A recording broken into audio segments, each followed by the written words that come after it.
So sound is back on. So anyway, again, sorry, sound is on there. Give it a second there. Just forgot to click the button. There's going to be a lot of buttons I have to click tonight, so to get the whole thing going.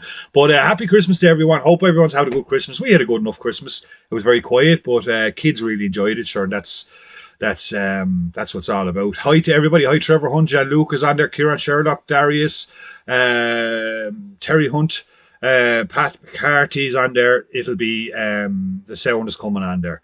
Hi James Gigson and Patrick McCarthy. Hope everybody's keeping well. Thanks everybody for coming on. And everybody got the sound back there. Should be on there anyway. But Michael Callaghan, John Keller, Declan Smith. Great to have so many is on here tonight. We got a really good hi Rick. Hi Patrick. Yes, Joe. Hi Robbie Berry, hi Neil Hamilton. Arthur Greenwood is on there from App Guy. Arthur sent us a lovely message the other day, so we're going to have that. Hi Dermot's in Lucas. Hi Terry Hunt from British Columbia. Joe, God, we've got a great crew on tonight. Okay, so let's just I'll give you a quick run through of what is okay, thanks for that, Terry. Terry's come back to say it sounds good. So we've got some special guests on tonight. We got some well wishes on. We got lots of Flytying to get through. We're going to be on here for a while, so stick with us. We have some amazing prizes to give away tonight, courtesy of Mount Juliet Estate. They have given us a full, hi Ken Woodward, Colin Healy's on there, Ricky Colson's on there, Philip Fitzpatrick. How you doing? Welcome, Philip's first time in. I'd say this is probably our 10th or 11th show now at this stage. Normally we're on a Saturday night, but tonight, because it's Christmas, we said we'd do a Christmas special, give a bit back to our followers and stuff like that. So, as I was just talking about before, there, Mount Juliet gives us an amazing prize. It's a voucher for a full year's fishing on the Mount Juliet Estate. We're going to give that away tonight. I've got a ton of spot prizes here. We got some questions. We got some questions and quizzes. I think Dave Donovan will be on later on at some stage, and he will be doing his usual trivia. So make sure you watch out for Dave Donovan's posts there. He'll be asking a question. Winner will receive a spot prize. I say we got a load of Flytying and stuff, so stick with us. We're going to have a bit of crack. Pour yourselves a cold one. Merry Christmas to everyone. I hope we're all safe and well. And here's to 2021. Please God, it'll be a better year than the year gone by. But sure, we'll kick it off tonight with a bit of fun. Okay, so the first thing we're going to do is we're going to have some well wishes. Hi Neil Hamilton. Yeah, it is an absolute cracking prize. And that's not only the only thing, Neil. There's another add-on to that prize. So what I actually do is I explain that prize to you, how you can actually win that, okay, and what the prize is. So in order for you to win this wonderful prize of a year's membership to Mount Juliet Estate, all you got to do is tag a buddy in the comments and share the stream on your page to be in to win. And later on, I will do a draw. My Mark the cousin, is in the shop. He's watching this in the shop, and he will be organising the draw for us. Later on, with a few minutes to go, we will do a live draw on who wins this prize. So you've got to tag a buddy in the comments, one person only, and share the stream to your... just press the share button on the stream. Now, not only do you win a yearly subscription to Mount Juliet Estate, you and the buddy, so you, the person that shares it, will win the Mount Juliet voucher for one person for the year. But the buddy you tag, you and him will get a free day's guided fishing with Piscari Fly. Me personally, I'm going to take you onto the River Nore, all the bells and whistles for a full day's guided coaching. Whatever you want to cover, we'll cover it all in a day. Nymph and dry fly, dry dropper, whatever you want. Okay, so you'll be in with a chance to win the voucher for Mount Juliet Estate, 1 year's fishing, and you and the buddy you tag will also win a full day's guided fishing with me any stage next year, okay? So, you've all got that correct. Mark is downstairs. He's controlling that draw. He's going to be watching that. Get tagging and get sharing. Share the stream as well to be in to win. Now, just before we get into the Flytying, we're going to put up some a few nice little videos. I'd asked over the last couple of weeks if anyone wanted to send in a video and wish a happy Christmas to the group. We got a great group of people on here over the last 10 or 12 weeks. We've been in lockdown, in and out of it. We're back in it again. And it's been great to see so many people get involved, comment, really, share their passion for fly fishing and fly tying. And it's really helped me through the whole COVID thing as well. It's not just about promoting Biscari Fly or anything like that. It's, we're all getting through this together. So it's been fantastic. So we got some lovely videos in from a few people. So I'm just going to share a couple of those, which is there now for a few moments. And then when I come back in a few moments, we're going to get into the fly time. So enjoy this. Hi everybody, I'm Arthur Greenwood from the Atkai Ireland Fly Dressing Group. And on behalf of the group, I'd just like to wish you all a happier new year than we've had in 2020, as we all look forward to a more normal 2021. As you may know, we in Atkai Ireland are an instructors group operating all over Ireland, and we're proud to have Peter Driver as one of our advanced instructors. Our members particularly love to attend all the shows and fairs in the country, and we've really missed meeting up with all you anglers and passing on a few free hints and tips and techniques. And fair play to Peter for taking this online. You're doing a great job, Peter. The pandemic has also severely restricted our tuition with individuals and clubs due to the social distancing. This forms a large part of our members' regular work, and as we in Atkai Ireland firmly believe that the best way to teach and learn is to sit down beside somebody who knows what they're talking about. Our members are still happy to pass on free advice to anybody who's a bit lost with fly tying techniques. All it takes is an email or a phone call to any of our members, and our contact details are on our Atkai Ireland website.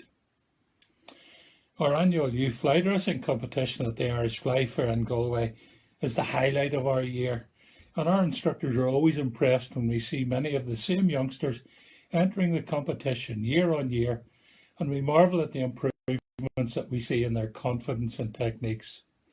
Obviously, the event fell foul of coronavirus in 2020, but these young people are the lifeblood of our sport going forward, and we really look forward to working with them again soon. So that's a positive thing. And we've no doubt that all you beginners, improvers and experts have taken advantage of the lockdown to continue to work on your fly dressing skills. After all, there wasn't much else to do. I'm sure that we all have bulging fly boxes with patterns old and new, ready to be tried out on our rivers and lochs next year. So that's about it from me, and I wish you well for 2021 and hope to see some of you on the water again next season. Thanks again, Peter. How you doing, guys? Alan Lawless here from the A-Ball League. We didn't get to fish the league this year, but hopefully we'll get out next year when we get this virus under control. Anyway, I'd like to wish everybody a happy Christmas and a prosperous new year. Hopefully see you bankside soon. Hi guys, Gianluca here. I want to wish all my Facebook friends a very happy Christmas and a happy new year. And Biscari Fly also and family, Merry Christmas and a happy new year. Stay safe everyone, tie lines for 2021. Buon Natale e felice anno nuovo da Gianluca. Ciao ciao. Hi everybody, wishing you all a very Merry Christmas and a Happy New Year, and hopefully we'll see you all in 2021 on the river at some stage. So, Merry Christmas. Hi everyone, Mark Driver here. Just wishing you all a happy Christmas. Hope you enjoyed the evening watching the show and you just get to pick up on some good tips and some great prizes.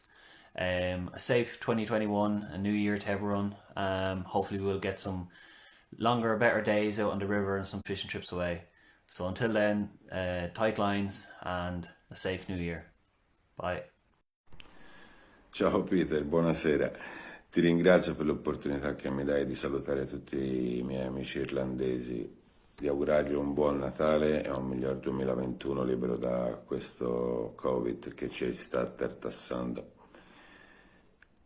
Vorrei fare una piccola lista degli amici, a cominciare dai componenti della nazionale che ha partecipato ai mondiali qui in Italia, tipo Emon, Brian, Anthony, Tom Beecher e naturalmente te Peter. Poi naturalmente posso ricordare sicuramente, come non dimenticare, anzi, Hubert, Dave, Maisie, Tom O'Connor e poi indubbiamente John Willis con suo padre Maurice e indubbiamente il mio grande fratellone irlandese che è Damien, lui e la sua splendida famiglia, Martina, Tag e Colin, veramente fantastici. Io vi auguro veramente un migliore 2021 libero da tutto e chiudere con un buon Natale a tutti. Buon Natale. E dimenticavo, è quel furbacchione di Gianluca Pavolella che tutte le mattine si gode il cielo d'Irlanda. Auguri.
Sorry, keep forgetting to click the sound. Anyway, that's the last time I won't forget it. But yeah, great to see so many people on there. Um, so many people on there wishing us all well. Alessandro from Italy there. Unfortunately, we haven't been able to meet up in the last while. Arthur Greenwood on there from APGOI Ireland. If anybody has any, wishes to do their APGOI exams, I would thoroughly recommend it. I did my Flytying last year and I did my casting a couple of years back. Fantastic group of guys, fantastic organisation, and definitely an experience worth doing. So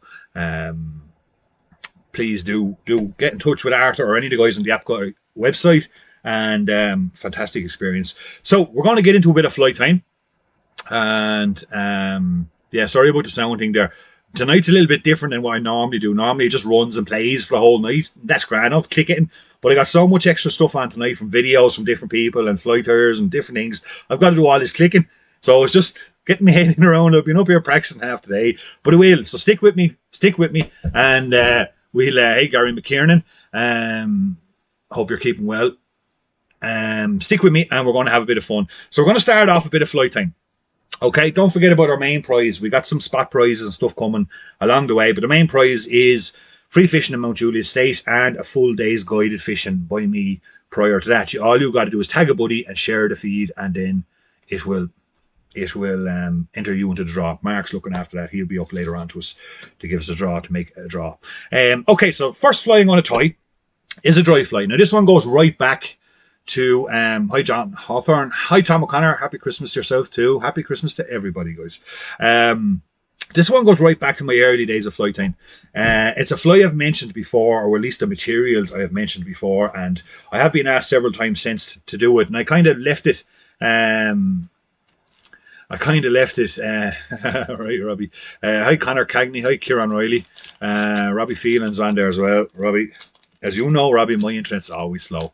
Paul Jenkins on there. Hey Elaine, we had a good Christmas, Elaine, nice and quiet. I hope you guys all had a good Christmas up there. See, you got a bit of snow up there today, Elaine, or this evening anyway. We haven't got any down here yet, but anyway, this fly was the material. So I have been asked a few times to cover this fly again, and it is definitely one, and there's nothing nicer than having a story behind the fly. So it is a dry fly, and it's the cassette tape dry that I've spoke about before.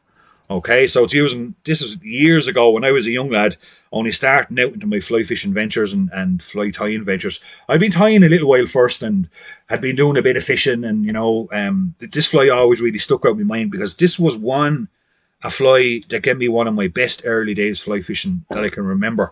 And I vividly remember that time. Actually, it was my mum and dad had a wedding on the Saturday, and I really wanted to go fishing on that Saturday, but because dad was away, so they decided they were going to let me go to the river on my own, pretty much for the first time to fly fish. And Dylan Roberts, there from the Welsh G. And, all week long, once I knew I was going to get fishing, I was tying flies. I was so excited to get down the river on my own. I had all this visual of where I was going to fish down the Avonmore River. And I was quite experienced at that stage. I've been down a good bit with my dad anyway, so I was quite experienced at the same time. And during the week, I got into Arklow, into Jerry Powers. If anybody has ever been in a tackle shop in Arklow called Jerry Power Sound, and I bought a 20-pound black fly Shakespeare rod. Anybody out there ever have one of those in the old blue sack? Fantastic fly rod. I think it was a 9-foot 7 weight or something. But anyway, had tied my flies, and I wanted to tie. I know when we was down previous with dad, and seen these brown flies. So I wanted to tie something brown. Tie something with a brown body, and I had very little materials. I say all my materials fit into one tin can, one biscuit can. So anyway, had an old cassette tape lying around the bedroom where I had the Flytying materials, and took out the brown cassette and tied the body in the fly. Went down that river that day. I think I had something like 17 fish in the day, but for me, that was like, at that time, mind blowing. I raced home to tell me, Dad, I got 17 trout. When they rang to check in at some stage, and I told him I got 17 trout. I was as proud as punch to tell him. Great memories like that. They don't leave me anyway. So I'm going to tie that fly for you. That simple little dry fly that one that I tied it for years after that. It has left me box since, but it's one I might stick back in the box for next season. Real simple little dry fly. And going to give out a spot prize on this one too. So there's the cassette tape. This thing is from, oh my God, I'd say this cassette, I still remember where this cassette came from. I wasn't big into music or cassettes or albums or anything like that as a young lad growing up. All I was big into was fly fishing. That's all I ever wanted. Never had many cassettes, but I had this one cassette. So whoever can tell me what's on that, I know, and I'm going to give you a clue in a minute. First person in to tell me the album that was on that cassette will win the first spot prize of the night, okay? Now, I say it's from the 80s. All I want is the artist, the name of the artist, and I want the year the album was released. Okay? So first person in on the live feed in front of me will win a spot prize. I'm going to give you the name of the album. Bad. Okay? Name of the album is Bad. First person in to tell me the year, the release date, and the artist on that album will win a spot prize. And I'm going to get tying here. So, got some Primrose Silk. And I'm going to start with some, no, Kenwood, sorry, Bon Jovi, no, sorry. Robbie Phelan, my God, Robbie, Bon Jovi, no, Bad, B-A-D. U2 is not the answer. Cranberries, Ken Woodward, sorry, buddy. Cranberries weren't around in the 80s. Bruce Springsteen, Robbie, nope. My God, was someone, Michael, yes, Colin Healy, you're right with the name, but I need the year. Graham Lonigan is the first person in with the name and the year. Michael Jackson, 1987. I was 10 years old when that album came out. And so it was, I'm going to double check. Graham Lonigan, you are our first winner. Michael Jackson, 1987. It was August 31st, 1987. That album came out in, what an album. But that was probably one of the only albums I ever got. We had an old Renault in front yard of the house broken down, and I used to go in there and sit there as a kid playing in the old Renault with the Michael Jackson CD playing constantly. And that's how I can remember what it was, because I burnt that thing out. I wasn't 10 when I went fishing that time. That CD or that album was well burnt out by the time I broke it apart to get the materials out of it. But anyway, well done, Graham. What I'm going to send you, Graham, is I'm going to pick here now something nice for Graham. I'm going to send you a nice fly box there with a lanyard on it, Graham. Okay, so that one's yours. Congratulations, Graham Lonigan. You were the first in for that one. Just writing down that there now so I don't forget later on, because we got loads of spot prizes. Okay, so let's get some tying done here. We're going to put a little bit of antron here for some wings. I say back when I tied this thing, I didn't have much really to tie it. I think, if I can remember correctly, it would have been a little bit of white wool I would have used. Colin O'Gara, Graham, Mint, Joe Jackson. Anyway, there's going to be lots of spot prizes tonight, guys. Stay tuned. We're going to have a bit of fun. If anybody has any questions, Very good, Daddy Clark. If it's bad, it could be a lot of the bands from the 80s. I'd be fairly fond of me old 80s music now still. But we're going to have lots of spot prizes. We're going to have lots of fun. If anybody has any questions, by all means, shoot them across. If anybody has anything to comment on or add to any of the rambling I do, we'd all love to hear it. Hope everyone's having a great Christmas. So I'm just tying in a little bit of that Antron up at the head of that fly. So everybody have a good Christmas, I hope. And I don't think January is looking too promising right now at the moment, but sure, look it. We'll have to just take it as it comes. At least we'll have a bit of fun tonight anyway. We got some great tyres coming up tonight. Some cracking flies tied by some guest tyres that sent us videos during the week. And hi Neil. Neil is stuck in work. Sorry about that, Neil. Hi Alan Lawless. Alan Lawless is on there as well, guys. Seen him on there a little while from the well-wishers there. So I'm just going to tie a little wedge at the front of that. And I'm going to split those wings there just a little bit, get a couple of turns just to make it double-sided. So I'd say when I first tied this fly was one of the very first flies that really kind of got me hooked, you know. I really cemented the whole passion that still exists today about fly tying and fly fishing and, you know, coming up with a few patterns. What I'm going to use on the tail for this is a little bit of it's kind of like a honey badger kind or a honey grizzle kind of a slash cree, little bit of a cape I have. Very similar to what the original one would have been, a kind of Vineyards,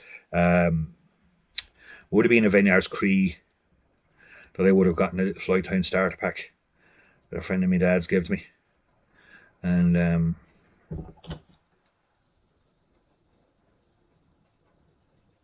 Sharon Doolan's on there. Poor Sharon said she had to eat a lot of sweets, a lot of quality street answers. The husband could have the materials. Very good. Someone actually sent me a great picture during the week of, hi Tony Daly, hope you're keeping well and happy Christmas to you, sir.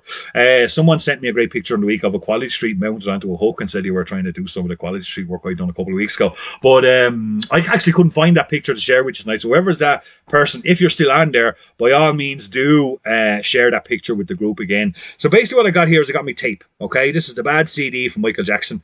Bad album from 1987, August 31st. And what we're going to do is we're going to give it a little stretch. And I'm going to try and get this visual here right for you so you can actually see what happens. Now, sometimes it breaks, so you got to kind of maintain a slow. And you can see the way that's starting to curl in. And you see the way it curled in together, okay? Now, while it's not highly visible, and hi Keith Erickson, while it's not highly visible on that, Trevor Noon is on there, but both sides have kind of curled in around, okay? So what you have is one side is smooth, and it's kind of half moon shaped. The other side has a little groove in it. Okay, very minuscule, but nonetheless, it is very important. Okay, loads of people on there sharing for to win that great prize of Mount Juliet Estate. Thanks to Mount Juliet, thanks to Dan O'Neill. Dan O'Neill's contacts will be up there later on if anyone wants to contact Dan in relation to joining the club and stuff down there. Fantastic piece of water. So what I'm going to do is I'm going to tie that in just there at the butt of the fly. Now, I use this for years, this material, to tie all sorts of stuff. Nymphs, bodies, dry fly bodies. So you can bring it up that dry fly now in touch and turns, and it will, it'll give you a lovely brown kind of unusual body effect. For this particular fly that we used, that I used on that Saturday on the river, there was slight little gaps up the body. So now when I'm winding it up, when I was talking about those two little knuckles, they are actually exposed on the outside of that fly. And it gives a lovely, it is kind of really hard to see there, but you can get a fair idea of that quill effect that's coming with that primrose in underneath it. But what I can see here on top is a little darker line going straight down the middle of that quill or that tape cassette. And it gives an absolutely fantastic body. Really strong too, quite robust in the water, and fantastic fly. Now say you can do that body in touch and turns as well. It gives you that pure kind of brown. Colin O'Gara, very good. You know what, Colin? I'm going to give you a spot. It was absolutely fine. Colin says, if you use heavy metal cassette tape, would it sink the fly? Very, very good. Colin, you're going to receive couple of fly boxes there. I'm going to send you on a couple of fly boxes. All right. Very good, Colin. Very witty. All right. They'll be in the post to you when they'll be in the post to you when the postal service get back up going. All prizes tonight will be in the postal service when the postal service gets back up and going, guys and girls. So very, very, very. That's good. Good stuff. So going back to this kind of cape I have here, and I'm going to select a feather now just for a hackle.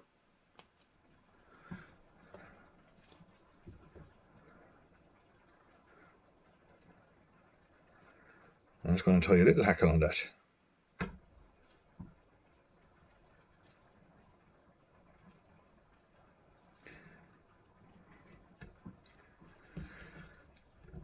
Put away our waist there.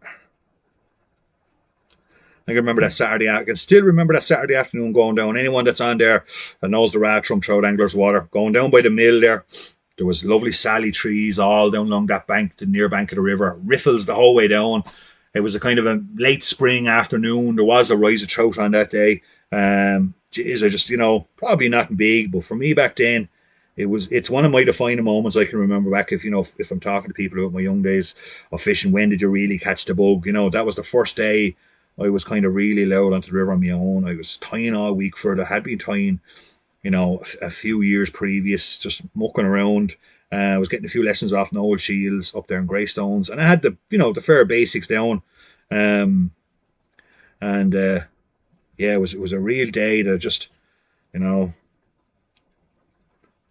of those ones that just stick in your memory for the rest of your life. You're just not going to forget days like that. Fantastic day fishing. Just tidying up a few little hackles there. I'm going to put a little whip finish on that now. Where did I get the notion about the tape, Graham? Good question. It's just looking for that material, and I've always been that kind of an innovative person. I've always had kind of have a visual of something and just found. I think I had that old brown cassette tape lying around. I wore it out. It was probably even broken. But back then I didn't have many materials, so I had to be resourceful enough, and kind of Noel, the guy who taught me the really traditional foundation of my fly tying. We would have been using different stuff. We were using body wools and just normal wools. There was even times where, Noel would have had bits of carpet and stuff like that for making dubbins and stuff. I was kind of educated that way to be resourceful, looking for materials. And it was just that brown. It was just that brown I was looking for, and it just happened to be lying around. I happened to spot it and picked it up and just tied a fly with it. But back then I was tying, I tie 7 days a week now, but back then I was tying 7 nights a week as a young lad. I still remember sitting down with Peter Riley's book and trying to tie fly from start to finish. No, it's not videotapes, Lucas. I've never tried a videotape. It's quite wide. I'd imagine it'd be quite difficult. That's just off a cassette tape. You can see it there now. That's the last bit. Now, they're not, you don't find them as regularly as you used to. You'd have to go to car boot sale now or something maybe and find one. But really good material. I used to do a bit of weaving with that as well, and I've tied great nymphs with it over the years. I kind of lost touch with it, and it was only when I kind of started doing these shows and talking about reminiscing back to some older days and different materials and stuff like that, that I started thinking about, kind of revisiting some of those old patterns and stuff like that. And it has been great. Over the last couple of months I've been tying some stuff, and that's one that's definitely going to be going back into my box. Definitely back into my box for this year. Lovely little fly, very simple. You can, that was the hackle. That was kind of a Honey Creek hackle that kind of worked for me on that day. Definitely plenty of options to get there. And it's just about, sharing the information there. It's not about necessarily the pattern, but using, different materials. Don't be afraid to experiment and explore. Hi, Eugene Fagan's on there. Merry Christmas to yourself as well. James Gibson's on there, and back in the 70s he used pipe cleaners for extended bodies, yeah. Thanks, Graham. Neil Walker's on there, saying probably using his 7-track. But there you go, simple little fly to get us started tonight. We got a lot of fly tying to get through tonight, so we're gonna push on. We got 2 spot prizes given away. We're going to have another one. We're going to have another one for a few more spot prizes along the way. I'm just writing down. I got to keep a track of who wins what there, so I can have an idea of who's going to be. Thanks, Kieran. There you go. Bruce is on there. Scotch brand audio tape from 3mm would be good on display. There you go. So plenty of people having some ideas around that already. So simple fly, very good, very easy to tie and very easy to fish. Enjoy that one, and hope he's all like that one. Now moving on, we're going to go to our first. Ken Woodward's on there from British Columbia. Ken saying there's a popular crumb ride in BC made from VHS tape. It's called Pomerade. Brilliant. Brilliant. That's great. So that's what it's all about, sharing. So we're going to move on to one of our first guest tires. So before we got back into lockdown, Dave Donovan called up to pick up a bit of gear here in the shop. And I said, any chance you go up there and tie an out fly for me? So I set him up here, and he tied one of his favourite wet fly patterns. Now, any of that know Dave, well, I know him very well. And in my regard, he would be one of the best wet fly men that I've ever seen or experienced. Hails from Shanballymore, plenty of accreditations and competitions and stuff like that. He doesn't need too much of an introduction. But Dave did a fly for us here, and this one is definitely worth watching. I had a sneak peek of it when he done it, and it's definitely worth watching. So we're going to have a look at Dave here now in a minute. I'm going to do some of my clicking. When I come back, I'll try my best not to forget the sound. But if I do, someone just give me an old poke there, will you? And make sure we got that. So anyway, sit back, relax, and enjoy Dave Donovan tying one of these top wet fly patterns.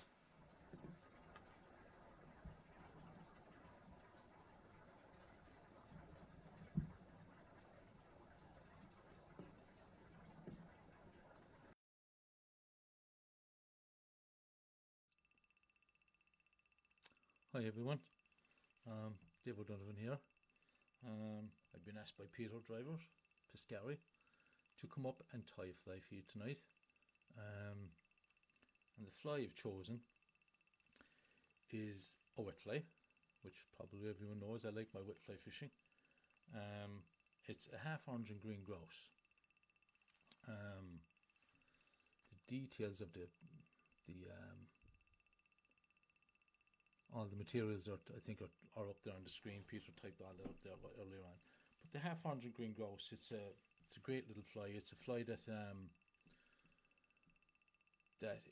I've always found late September.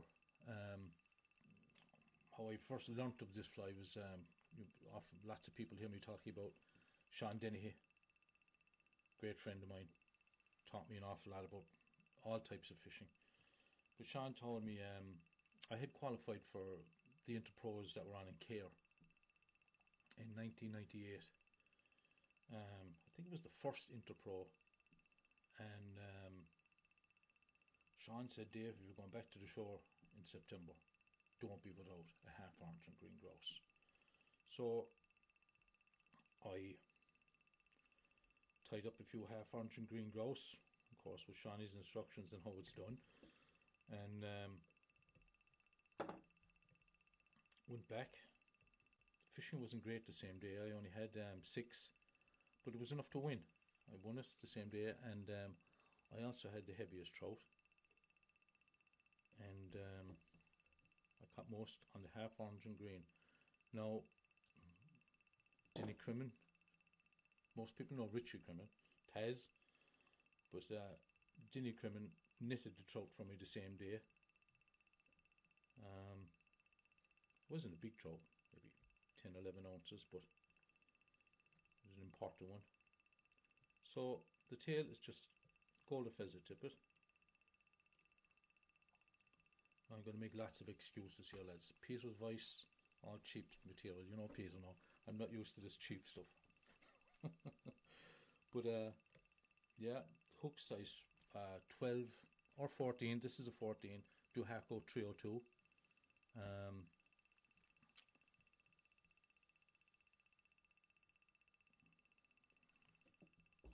Gold wire, 0.104.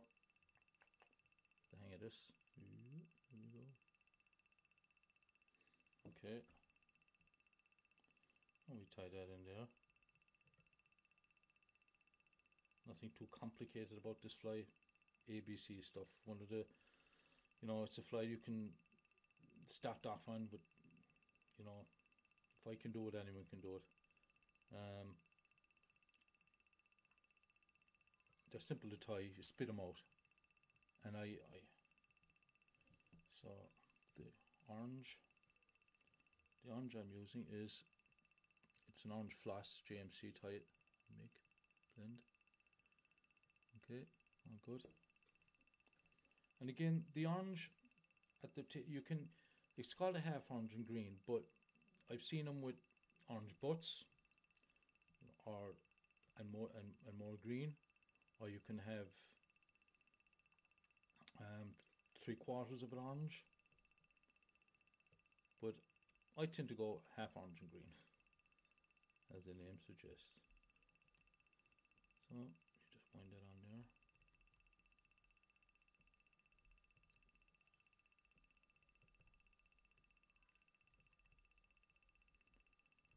Till you're about midway.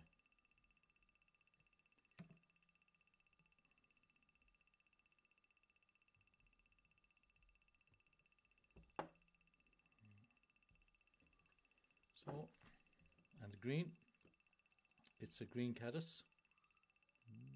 It's that colour. 1 second, that colour. And where am I? Jeez. Green caddis. Okay.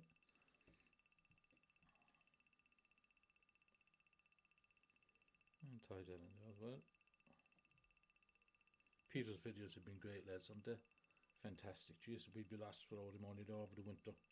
Fair play to him, because I tell you, I'm just doing one fly and I'm tongue twisted, my fingers, I don't know what I'm at.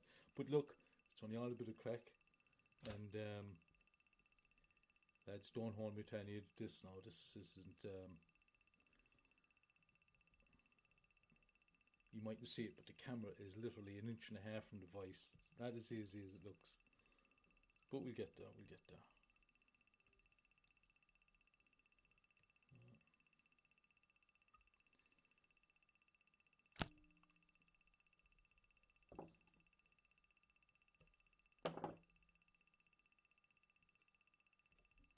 And we'll rib it up.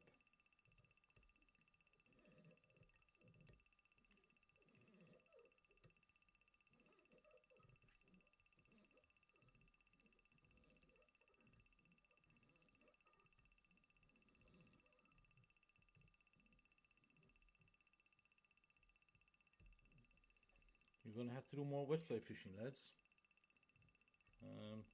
It's a trait that being left behind a little bit. You know, well, there's a lot of great anglers out there, a lot of young fellas out there. They're doing nymphing, which is fantastic. Get out, being fishing is the main thing, but you know, you have to be able to do everything. It's just a must.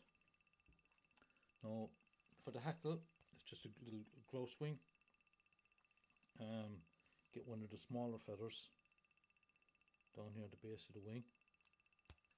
Well, some people time in by the tip, but I time it this way. This is where things go wrong. My hands and not built for this, but here we go. I'll give it away.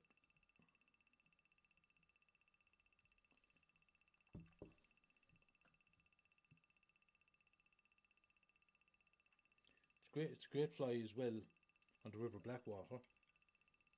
Anywhere you're wet fly fishing, it's a great fly. It's a great fly when the fly are on the water. So not so much when they're emerging, but mostly when they're at the winged stage.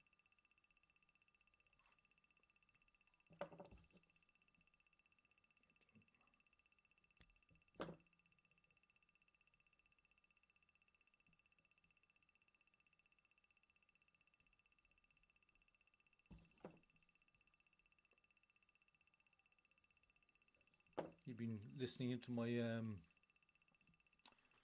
my quizzes there every week with Peter. Yeah, you give me a hard time over going to Penny's that night, but no, lads, this is another little, I want to say a trick that I invented, but when it comes to the wing, you know, when I was taught to tie flies, you get the left hand side of the wing, the right hand side of the wing. You get the two main feathers, and you put them left and right, and you cut them out properly. You know, get them all neat in place. I don't do that.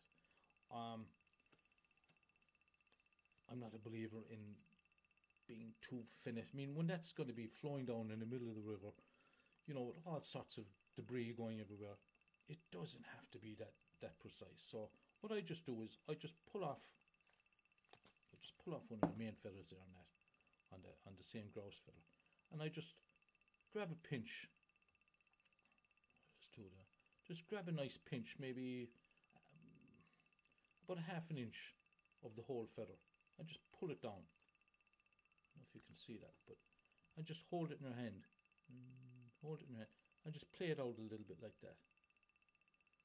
You just pinch it off, and there's no left and right, and you're only imitating a wing of a very small, tiny little fly. So it doesn't have to be exact. So I'm just placing that down. You won't see it too good.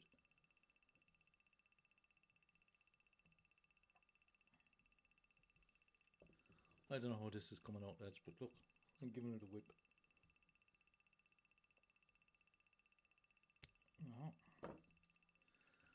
And again, marker. The old marker trick for Peter's Kevlar. Peter's Kevlar, brilliant. Oh my god. When I tie flies, threads break a lot. So with this Kevlar, God, you can pull a car with it. It won't break.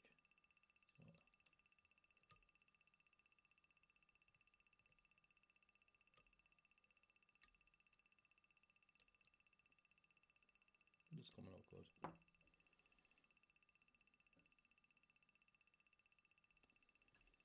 And tie that off, whip finish. Told you it wasn't difficult. And it is a good fly, lads. It's a great fly. It's put it on the point. It works. It works in all kinds of lighting. You know, something went wrong here. That looks alright, lads. So that's all. Have a good Christmas. Wish you all. I won't be too hard for it to be better than 2020. So hope we all get out. Hope we all meet up again. God bless. Bye now.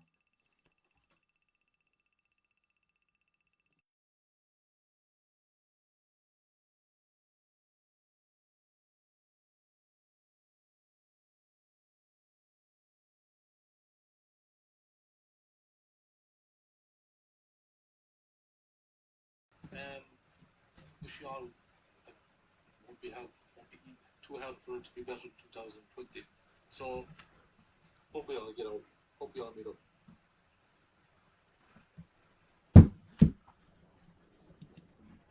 So there we go. Dave Donovan tying a lovely grouse whitefly, one of his favourite from the Blackwater River. Anyone that knows Dave, he's an absolute legend when it comes to wetfly fishing. Definitely, he's taught me a lot over the years. I've had the honour and the pleasure of fishing beside him in many's a tournament, and he's pulled us out of the hole a few times with some of his wets. Very simplistic in his method of fishing them, very practical, and brilliant. Thanks a million for that, Dave. Hope yourself, Reese, and the girls had a great Christmas, and really appreciate you doing that video for us. So that's fantastic. If anybody has any questions, I'm sure Dave is online there. You can bang them up there in the comments section, and Dave will do his best to answer them. Well done. Thanks a million again, Dave. Stay tuned. We got lots more on the show tonight, guys. We got more giveaways, more guest tires. Don't forget about the Mount Juliet prize. Be in to win. So if you tag a buddy in the comment section, share the feed on Facebook, and we will be doing the draw later on. The winner will receive a year's free fishing in Mount Juliet Estate, but also the person you tag and yourself will get a full day's guide with all the bells and whistles with me here in the River Nore. Great prize. Thanks a million to Mount Juliet Estate for that prize. Dan O'Neill there. I'll be putting up his contact details later on. So check him out if you want to. Give him a shout there if you want to join the estate there for some fantastic fishing. Okay, so moving on. Next, I'm going to be tying a sedge pattern for you now in a few moments. There's a good bit in it. It is a sedge pattern that I've tied quite a numerous times, never live or never on video. But I was kind of thought of it a couple of weeks ago and said, you know what, that's one I'm going to save for the Christmas special. There's a bit in it, but really worth while we're watching for lakemen and rivermen. It's transferable to both disciplines, and it's going to be one while we're watching. But we're going to give away another bit of a spot prize here now. So I have here a bag of dubbin. Now, for anyone that knows my pheasant tail,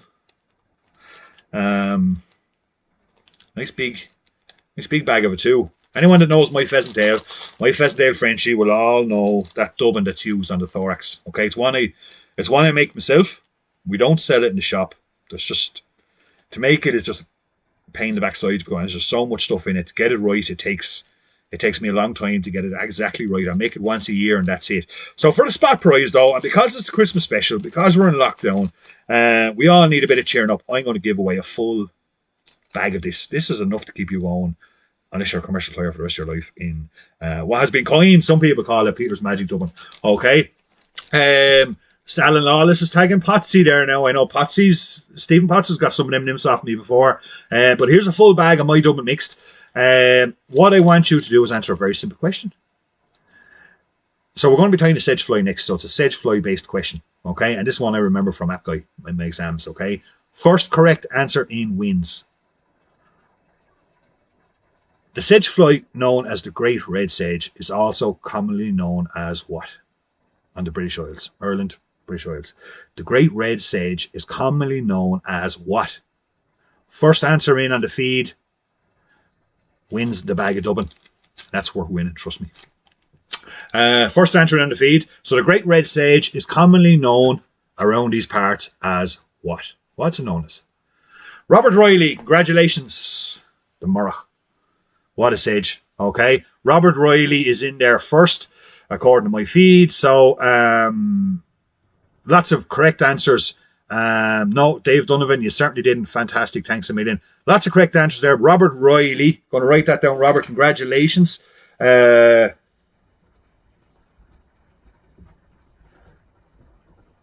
just won yourself a bag of my special dubbin. Congratulations.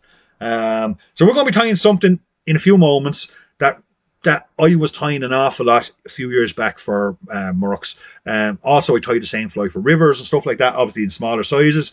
But it is a great fly. No, Dave, it's not the red ash green, Peter. You're very welcome, Robert, and thanks a million for watching tonight and taking part.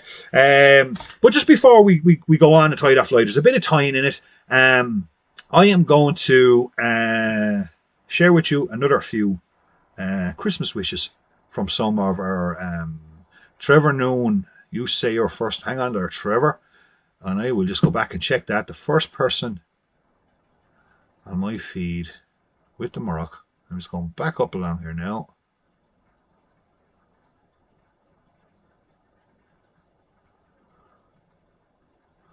Arthur Greenwood was right as well. Trevor A. Noon.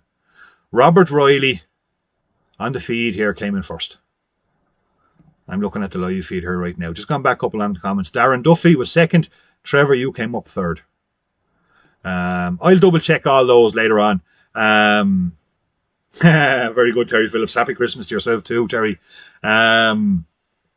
So that is, I'll go back along anyway, Trevor, and check that again. But according to the feed, the live feeder that I'm looking at now, it was Robert Riley's name came up first.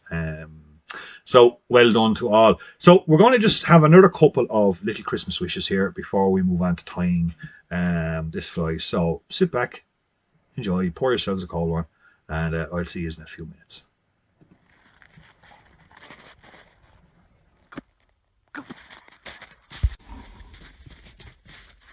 Hello, Peter, in everybody in Ireland and around the world from Estancia Laguna Tunqua in beautiful British Columbia. We want to wish all of you a very Merry Christmas and a happy and healthy 21. We sure hope we see you here sometime in the future. Maybe when it's a little warmer. Probably looks a little different than when you were here, Peter. A tad brisker.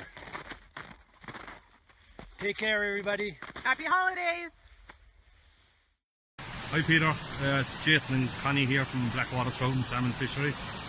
We'd just like to wish you all a very happy Christmas and look forward to seeing you all next year in 2021. Stay safe, thank you.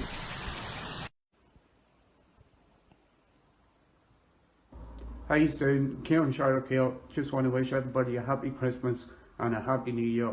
Headlines for 2021. Hi everyone, my name is Graham Lonergan. Just making a short video here for Piscari Fly's Xmas party. By the time you get the video, probably Christmas might be over, but just a short video for Peter and his team. So, look, I started fishing myself when I was about 10 or 11 with a very good friend, Amy Wilson, who showed me the way back then. And, you know, always remember that first time catching first trout on your own fly. It's a pretty special feeling. And over the years, I've been time flies and, you know, on and off, but, you know, we lost a very good friend 3 years ago, Shane Fanning. He was an incredible guy, you know, incredible fisherman, incredible family man, friend. We lost him, and, you know, his flies were just incredible. You know, the lake flies were just incredible, the colours, the attention to detail. I still have a few of them here. This is where I try to make the magic happen myself, but I still have a few of them there that I look at every now and again. But, you know, he supplied us always flies. And, you know, he wouldn't just have the fly in one size. Like, if it was a size normal, it would be like size 12. He did 14, 10s, 8s. It was just incredible, you know. But, yeah, I suppose something spurred me on in the last 2 years, and we had a good year on the lakes. The bit we did have last year, myself and my boatman Neville Howard, we had a good year, I thought, on my flags, which was just a great feeling, catching them on your own, and that's always been the thing for me. So I suppose, look, I have a lot to thank this group for, and the people on Facebook. A lot of you on Facebook, different groups. People are just incredible, like, you know, asking for advice, and they send me on materials and videos, and just incredible, like, you know, I'm very grateful for that. And last but not least, I'm very grateful to another person, that's Peter Driver. I've never met him. He's not too bad at the Euro Infant. Seen him on the television a couple of times. You know, 60 in 1 hour there in the competition wasn't too bad. And he's not too bad at time flies either, you know. And I don't know about the rest of you, but like, I look forward to Saturday nights. I mean, you know, during the winter here, it's hard. It's hard being locked down, but like Saturday night, 8:30, bottle of beer, yeah, bit of crack, you know, a bit of banter. I love it, and I am really enjoying it. So I'm very grateful to Peter. I'd like to thank him for that. So last but not least, I'd like to thank, you know, Peter, and I wish Peter and his family, and I wish all of you and all your families, extended families, the very best. As I said, I hope you had a nice Christmas, but, you know, the very best for 2021 and tight lines, and I hope that we don't miss the mayfly. You know, 2020 has been tough on everyone. And I know I'm talking about fishing, but, you know, it's probably last on the list when it comes to a lot of people. But I hope 2021 is better for everyone. All right. God bless. Thank you. Bye. G'day everyone. Josh here from Fishcoin and Fly Fish Live. First of all, I want to say thanks, Peter, mate, for having me on the show tonight.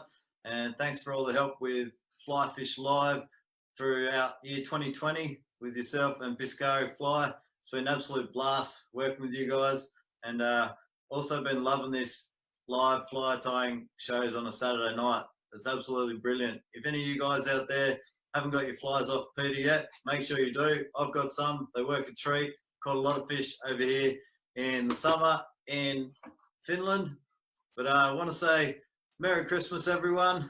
Stay safe out there. Look after each other. And from all of us at Fishcoin and Fly Fish Live, be safe and Happy New Year. And see you in 2021.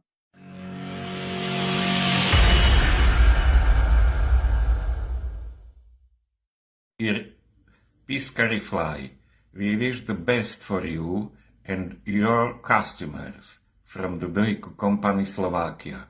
Merry Christmas and Happy New Year.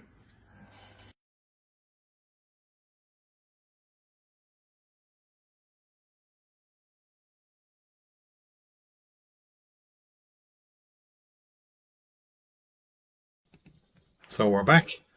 Didn't forget to click the button this time for me sound, so you should be all You should be all hearing me there loud and clear now. So fantastic. Great to see so many people sending the videos over the last while. And I'm just watching the live feed here as it's going up, and a lot of the meshes that are going up as most you can see too. And it's fantastic. There's been a group of people on here for the last 10, 12 weeks. And, having a bit of fun here on a Saturday night, just making light of, a pretty crappy situation we're all in at the moment. And it's been brilliant. It's been helping me an awful lot personally to get through the weeks. And I look so forward to Saturday nights, kind of come Wednesday, start planning and plotting. And, it's been fantastic. And I look forward to more to come. We have more to come in January. We're going to take a break next week. I'm going to take another Saturday night off, enjoy another Saturday night with the wife. I'm sure she'll be delighted. She normally gets Saturday nights away from me and gets to watch a bit of TV and stuff. But next week she'll be stuck with me again. So I'm going to take that Saturday night off, and then come the first, I think it's the first or second Saturday in January, we will be back. And we're going to kick off the new year with a complete show on wet flies for the river. I'm going to pick Dave Donovan's brain. Because we're in lockdown, I had hoped Dave would have been able to make it up and kind of co-host the show with me. But unfortunately not. So I'm going to compile and pick his brain and all the information for all you guys. So make sure and watch out for that one. That's coming in 2 weeks. Well, less 2 weeks, 13 days. We'll be back on air to do that show. And we're going to kick it on right into February then until the new season starts. So we've got lots more coming after Christmas. But for the rest of the night anyway, we'll still have a bit of fun. Lots more to come tonight. Brendan Doolan, by the way, sent in his picture of the Quality Street. Brendan, I had a great laugh at that during the week. Thanks so much. Brilliant to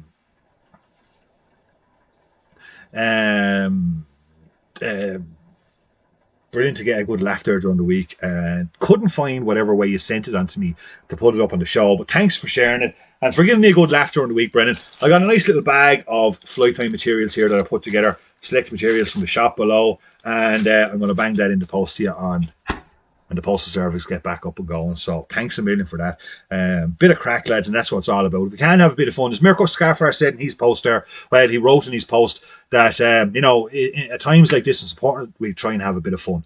And if it's true fly fishing and fly tying and a bit of a banter and a bit of a crack on nights like this, well then, it's a great thing to have. So, and it's all because of your contributions too, guys. It's not just because I'm here hosting it, but, it's contribution from you guys. It's the coming on and having a bit of banter there in the comment section, and and then seeing everyone's face tonight. We get to see a few people's faces tonight. Like, we're reading their stuff they're putting in and some of their pictures and stuff like that, and it's great to see a few faces tonight. So it's brilliant. Josh Walker was on there from the Fish Coin from Finland, a really good friend of mine from Finland. Give a shout out to Josh. All those nice fancy intros you do. That ain't me doing that, guys. I'm not that good at pushing buttons, as you all know. So on computer. So big shout out to Josh for those intros. Being big help over the last 6 months or so. Sharon says she eats all the sweeties. So big shout out to Josh Walker. He's got a Kickstarter running there at the moment, guys, over on Fishcoin. He's trying to get a fantastic app off the ground. If anybody's willing to support, please head on over there to Fishcoin and support him in any way you can, or even just at least give it a share, just to build up some momentum there for Josh. Fantastic guy, great help, and really looking forward to the app coming in 9. It's going to be some crack. So right, Mark also checked that last spot prize we gave, and it was Robert Riley. Mark is downstairs watching this on a different computer, so he just gave me a shout during that last one, said it was. So we're going to move on and we're going to tie this sedge pattern, okay? Now, this is probably a sedge pattern. Most people have probably tied something similar or are tying the same thing. I'm not sure, but it's a real useful technique of the way we do the wing on this one.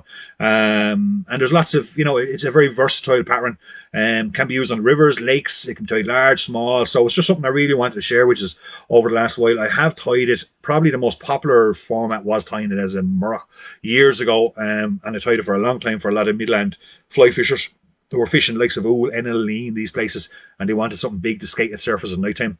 I fished myself for a good few years in the rivers, and still do. It's a really good pattern. A bit of work in it. So going to be we're going to try this now next. All right, it's the Scotch wing. Okay, so this is Scotch tape. Anybody out there been tying wings, sedge wings? Maybe Dave Toohey or some of those guys, Arthur Greenwood, if you're still on there. Scotch tape. Have any of you ever used the Scotch tape for the wings of the sedge patterns? Fantastic fly, this one, and we're going to get cracking into it first. Okay, bit of prep work on it first. First thing we're going to do is we're going to strip off a bit of Scotch tape. Okay, you can get this stuff in Woodies. Okay, and you can see it's slightly transparent, slightly. Okay, not completely, but there is a slight little bit of transparency there to that one. Okay, take off 4 or 5 inches of it. Just take it off with the scissors and put away your roll of tape. You got your little section. Okay, now, Graham Lanigan hasn't used it anyway. John Hawthorne is on. He's saying that he's been watching the Fly Fish Live, great comps and final and early. Yes, absolutely. So Josh was on to me there. We were brainstorming about the new Fly Fish Series 2 and what we do to just up it, and especially make the finals a little bit more of a level playing field. And why don't we just bring everyone to Ireland, and we'll find the money somewhere through entry tapes or entry fees or whatever, and bring to Ireland, and we'll host it here in Kilkenny on the Nore. John Coughlin's on there, and he used it many times. Come on, John. I can't even remember where I picked this up, but someone along the way told me to start using Scotch tape for the wings. But yeah, so the final of Fly Fish Live Series 2 will be in Ireland, hopefully all going well, at some stage next summer, towards the end of the summer, and it will be open for all to come down and view, so it'll be really good crack. Yes, Martin Fennis is on there, and Martin, that's exactly what I'm about to do. Okay, so I got a bunch of some brown CDC. Okay, and what I'm going to do is I'm just going to basically stick that onto the sticky side, and it takes away the stickiness. Okay, don't be too fancy about it. Just only old waste CDC. This is kind of a brown waste of CDC. Just putting it onto the sticky side. Takes away the stickiness, but it also creates something else. It's the visual it's going to create afterwards. So I'm just plucking off a bit more. I'm just sticking it on. I've no offcuts here. I'll keep the old offcuts of CDC and just pull them all apart. Dave Toohey often uses as well. Good stuff. Pull them all apart and stick it on until I've got that. As you can see, no stickiness there now in that section. And that has a bit of stickiness just there at the end where I haven't covered it. I'm just going to trim off because it can be annoying at some stage. Okay. And what I'm going to do, hi Jonas Olsen, how are you keeping? Hope you're keeping well. Stephen Christopher is on there from Wales. How you doing, Stephen? Great to have you here tonight. Great to have so many people on here tonight. I know it's probably a really good time, especially here in Ireland. Anyway, we're in lockdown again. It's bitter cold outside. Nothing else to do. There is nothing on the telly. I sat down last night to watch a bit of TV after doing a few flies and stuff. And so basically all I've done there is just fold that in half, okay?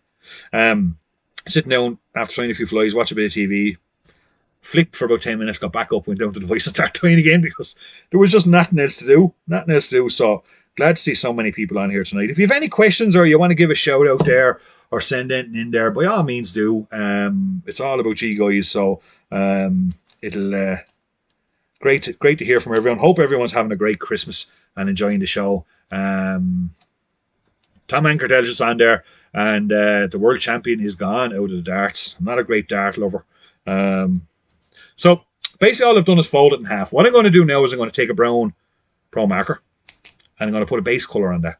Okay, so this is work. It's all prep work. We're going to have to do a couple of bits of prep work on this wing before we're finished. So I'm just putting a basic brown tinge on that, and I'm going to show it now in a minute what happens when I start doing this. There is a couple of bits of prep work on that wing before it's ready. So that's why we started first. Don't tie the body and do everything else and ready. Just start off first. So basically what I've done is you can see I put a little bit of brown. Now that'll dry out. Let that dry out with the Scotch tape. But you can see how the CDC is starting to come through once we start putting the veins of the CDC come through. It'll give that wing a very natural look by the time we're finished with it, okay? Sit that to one side, let it dry, forget about it, let's move on. Okay, we're going to tie the body. So, the body for this fly is very simple. It's going to be deer hair. Okay, but I'm not going to wind it on like a G&H Sage or anything like that. So, Kieran Sherlock is on there, and he just said, I'd love to hear more about that, Kieran. Thanks, James Gibson. Kieran's on there, and he said his friend used tea bags for wings before, and they looked class. As in regards lines, tea bags, like modern day tea bags, Kieran, is it? It'd be interesting hearing more about that. It's great. Great when people come on and share little things like that, little gems, because that's how we all learn. Sharing little gems and little things and little tricks of the trade. That's one of the reasons why I love Flytying so much. Is when you learn something, you always learn something new, no matter how much. Like I do this bloody thing 7 days a week. Oh Jesus, a heap of times. Hours. Some days I think yesterday was it yesterday? Yes, yesterday Stevens's day. Had the house to myself, and Colin Mullally's on there. How you doing, Colin? And happy birthday, Colin's birthday today. How old are we today, Colin? You still, no matter how much you put into it, no matter how much stuff you read, YouTube videos you watch, whatever else, every day you nearly learn something new. Like, it's great, So what I'm going to do is I'm going to put a CDC body in. So we've all over the last Barry's T Martin Fantasy in there. Well, Martin. So over the last while, we've done a few mother heads and stuff like that. You've all seen how we do the CDC with the paperclip, or not the CDC, says me, the fucking sorry, my name is not the deer hair. Okay, so I'm going to take, just checking my size. I'm going to take a little bit of deer hair off that deer hair zonker and put it into my paperclip like so. You can all see that there now, okay? I'm going to spin that on. Very good, Robbie. Yeah, Robbie's saying there he uses Scotch tape for hen pheasant and hen pheasant wings feathers for nice edge wings, give a nice effect. Let's try that one out now, Robbie. Thanks for sharing. Good stuff. I see you were on the... How was the head today, Robbie? I see you were on the whiskey last night. Anyway, I seen a nice picture of a nice 12-year-old, I think, was it? Is there anything left of the bottle or is it all gone? Sean Maher's on the Corona. That's good. Hope everyone's pouring themselves a cold one for a night like this and enjoying the show. Hope everyone's enjoying it. I hope everyone's entering that competition to win that prize for Mount Juliet. It's going to be a great prize. So basically, I've just split my Kevlar, as you've all seen me do before. I'm going to put that deer hair in between the Kevlar, and now I can just pull it back a bit of one. I've got a lot of control there. Now it does slip out. I was actually tying mayfly muddler heads today, and I think it took me 4 attempts to do this on the first one, even though I've done it 1,000 times. Stuff bloody kept falling out of it, Alan Kenny's on there from Fishbook Era. Just wishing everybody a happy Christmas. Same to yourself, Alan, and the boys. And Gillian, I hope you've had a good Christmas, and hope we get to catch up in 2021. Alan does some great stuff there in Fishbook Era all the time. Dave Donovan's on there, guys. Get ready. It's nearly quiz time. And I have something tasty for Dave Donovan. For Dave Donovan's trivia quiz. Stephen Christopher on there, he uses wool for the body and then uses resin over top of it. That's, I'd say, would give an interesting effect. All right. Patrick McCarthy's after too many already. He's finding it hard to see. Come on, Patrick. Robbie, 12-year-old McCallan. Say that wasn't nice. No, did you stop, Robbie? Did you stop or did you finish it all? I'm actually fond of me a little bit of whiskey now and again too. I do like a little tipple after a day of fly tying and stuff like that. No, Graham Lanigan's hoping Dave doesn't have a pennies question. Dave might ask now, what's the price of something on aisle 23 in pennies? He's Dave gets into pennies a bit now. But so basically all I'm doing is just spinning that up and I'm teasing it, I'm working it. I want to get a nice even spin on it for the body. This one, we want a beefy body, but I don't want, I was explaining that the core is too beefy. You want to be able to work it a bit once we get it in, Declan Noon's on there and he wants an easy one, Dave, so keep it handy on the good lads there. We got loads of spot prizes to give out now. Johnny Wilkins is on there from Canada. Hi, John. Good morning in Canada yourself, sir, too. Hope you're keeping well and you've had a good Christmas. Welcome to the show, John. Great to see you. I spent a couple of great days out in British Columbia there with Ken. You seen Ken and the wife there on the Christmas wishes there a while ago, and himself and John, Todd Ashma, and all those BC anglers out there really looked after us very, very well when we were out there. Fantastic trip, fantastic venue, Tunka Lake. Definitely we'll be back soon, John. When all this crap is over, we'll get back there for the North American lock style and catch up again. But great to see you on there and hope you're keeping well. Very good. Paul Donoghue. That is very good. So Paul says most tea bags have a plastic content to stop them disintegrating, including barriers to fully biodegradable, therefore no. Right. Very interesting. Really picking this out now. So I'm just teasing out a little last bit of that deer hair because I want to leave a little bit of room at the head of this fly. So we've just added that in there. And now I'm going to just get a bit of a brush back on that. Start getting some shape to this body.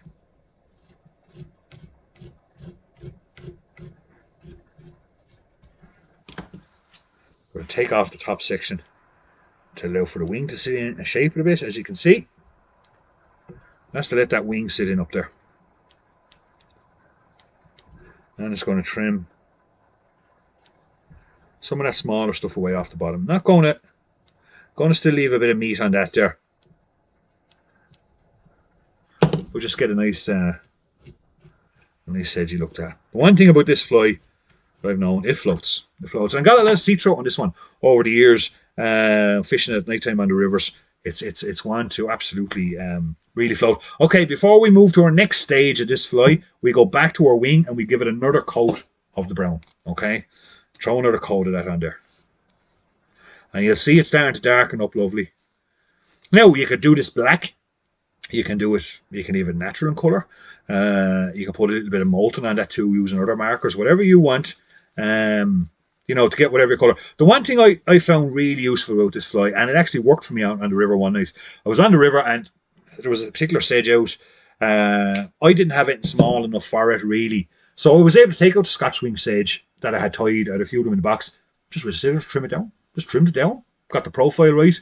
And it went on to catch plenty of fish then later on that evening. So, you know, it is a versatile, very versatile style of tying and material to use because you can, you know, you can manipulate it a bit on the water to suit the needs. Hi, Aidan Gill. Aidan Gill's on there. Now, I'm just going to take a little brown CDC feather and I'm just going to tie that in on top. Just sitting in over the top of that. And basically what I use that for is to help create a bubble up under between the deer hair and the wing.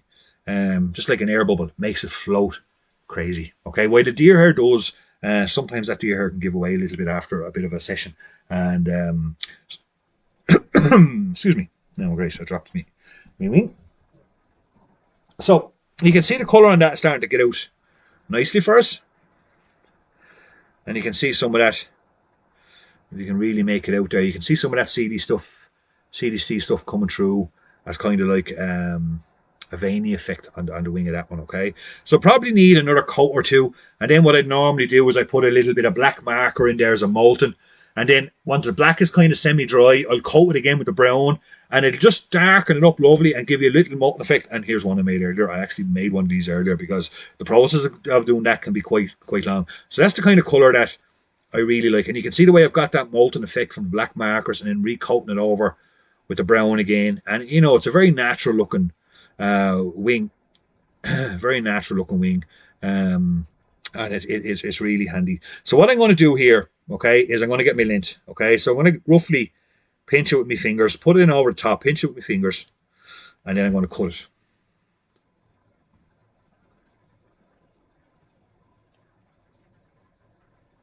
So Dave, I see a whole load of stuff coming up there. So Dave must have asked the question. I think it was how long it took me and Dave to do the 100 River Challenge. What an experience. And when Dave has finished his competition, I'll tell you a bit more about it. What an experience that was. We fished 100 rivers. Well, actually, we fished 120 in order to reach the 100 challenge. And God, it was some experience. We fished some rivers. And it's been Leinster and Munster mostly. I think we reconned 160 rivers. We had permission to fish every river. It took us about 6 months of 6 months of research. To a lot of people helped us out big time on it. And it was a fundraiser for a good friend of Dave's. And I think we drove something like 3,500 kilometres over those couple of days. And we slept for something like, what was it, 14 hours, 12 hours over those couple of days as well. It was a monumental task. But we did it. We completed it. So basically what I've done is I just cut a bit of a taper on the wing, you can see. Okay, cut a bit of a taper on it. Now, be generous with the taper, okay? Don't be, don't try to cut it right down. I normally cut it fairly broad, fairly large, and I'm just going to round off the small bottom corner there off the larger side of that, just to get that said shape. Okay, I'm going to turn it around the right way now. So you can see that. It's quite large.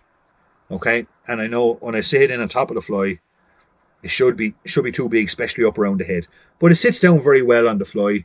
So I'm going to trim it in a little bit. I find that's the easiest way to do it, because if you try cut it perfectly before you mount it onto the fly, I've often tended to cut too small. So I tend to cut that a little bit bigger, mount it up and get an idea of how much to take away there. So I'm not leaving myself too shy.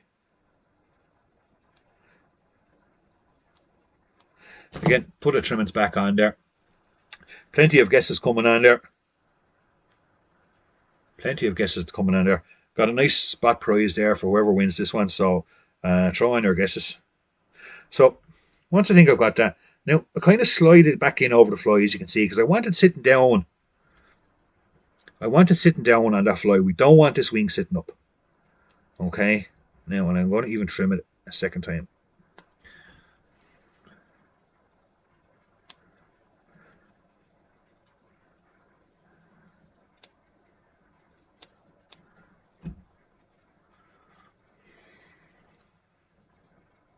Thanks, Robbie. Robbie said, nice wing effect it is. It's nice. And the other thing about this wing too, it is super strong.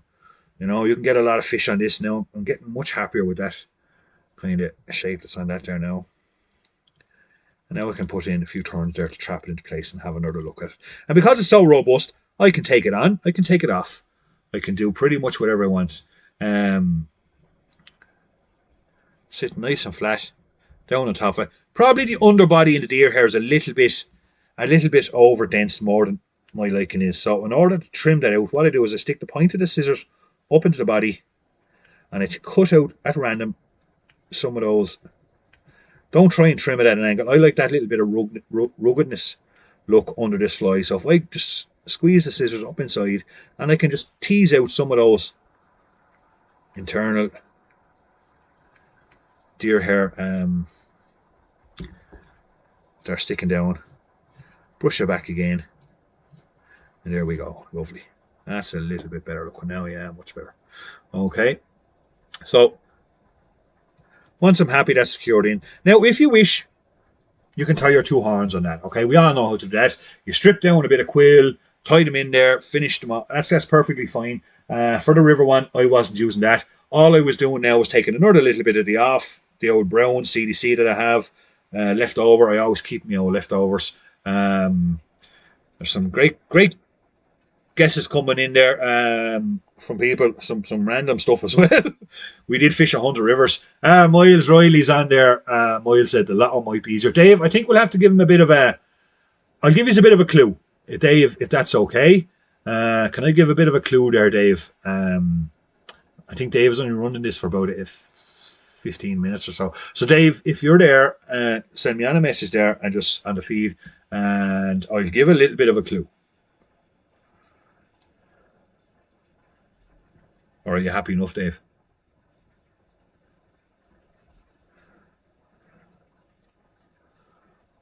Dave does like his trivia questions. Anyone that's been here before on Saturday nights, Dave does ask some right trivia questions. And they're not easy, but sure, look at. So all I've done is just dubbed on a little bit of CDC there.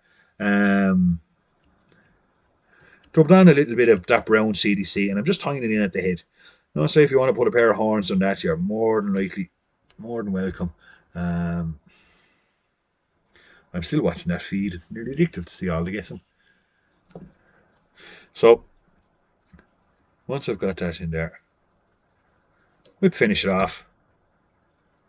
Dave Donovan says we have a winner. Oh, who's this going to be? Make sure you send me on a message, Dave, so I can make sure. By the way, before Dave announces who's the winner of this one is going to receive a very nice scissors that Dave Donovan highly recommends. Dave gave us that one as a prize. I've also got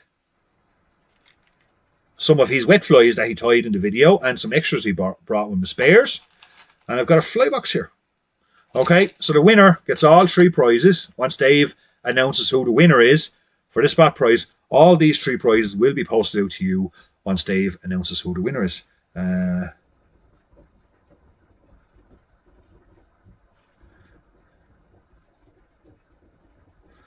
So let us know, Dave. Put us over misery.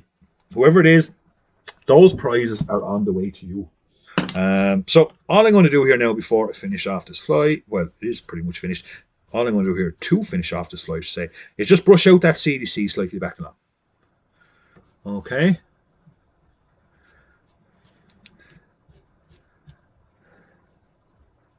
Brush out that CDC. And there you have it. Scotch tape. Deer hair sedge. That would be a very good fly to go down and catch a sea trout with. Robert Flaherty. Well done, Robert. Robert, is that yours? No, Robert Riley won the first one. Robert Flaherty won it. Congratulations, Robert. All that stuff will be off to you. All that stuff will be off to you once the postal services are back open. You got some nice wet flies there from courtesy of David O'Neill. Luke is on there. Yeah, Robert Riley, the Lochray lads are doing well tonight. Galway boys are on fire tonight. Must be on the dry over there. The rest of the country is having a few beers. But well done, Robert. And Luca was on there just saying that Luca was on there just saying that I tied a few of these for him a few years back. And yeah, I did. I remember that Luca size 18. But that kind of size there now, it's a size 12 301. Excuse me, I should have told you the hook I was trying to. It's a Haku size 12 301. And that there now would be something I'd fish on the dark. Good sea trout for 12-hour sleep all week. Does that count? That was some challenge, I tell you, folks. 100 rivers, and our plan was to do it within 7 days, and we did. We managed to do it in 7 days. We had a good few hiccups in it. There was a roundabout in Rathnew where the whole thing nearly fell apart. We had a bit of a clash, as you can imagine. Two of us sitting in the Jeep. It was the hottest week of the year. We were running all over the country trying to squeeze in these rivers, and basically what we had to do, we both had to catch an 8-inch fish in the same river in order for that river to count. So let's say if Dave caught his 8-inch fish first, and most times someone caught it fairly quickly. Well then, after 20 minutes, half an hour, if I didn't get my fish, well then we'd have to call it river quits. That river didn't count. That's why it took us 120 rivers, 121 rivers to get the 100 river challenge. We had 160 rivers in the bank to fish. Different rivers now. Everyone was researched, mapped properly, and it was recorded. We actually got a book out of it. Now the book was we only ever got one copy each. It was just in order to record all the photographs. So we photographed every fish with the name of the river on it in a measure that was clearly defined of once the fish made the measure, so it could never be disputed. But very good, Michael. Is there a spot prize for guessing your favourite nymph? A Tabanis. Sometime, Peter. Declan. There's a good one. Now, I'll have to go and research that. I might take a note of that now. A Tabanis. Give me some clue there. What is a Tabanis? Tabanis. Never heard of it. Being totally honest with you, not going to bullshit anyone. Never heard of Tabanis, Declan. But absolutely, I will research that. And or maybe someone will come on here now and tell me what that fly is. But definitely, no problem. Absolutely. But there you go, folks. That's a cracker sedge. Tied in a size. But I used to tie Murks, 3-4 inches long for some of the Mullingar lads. That kind of style, because it float like crazy, makes a great wave in the water, very natural.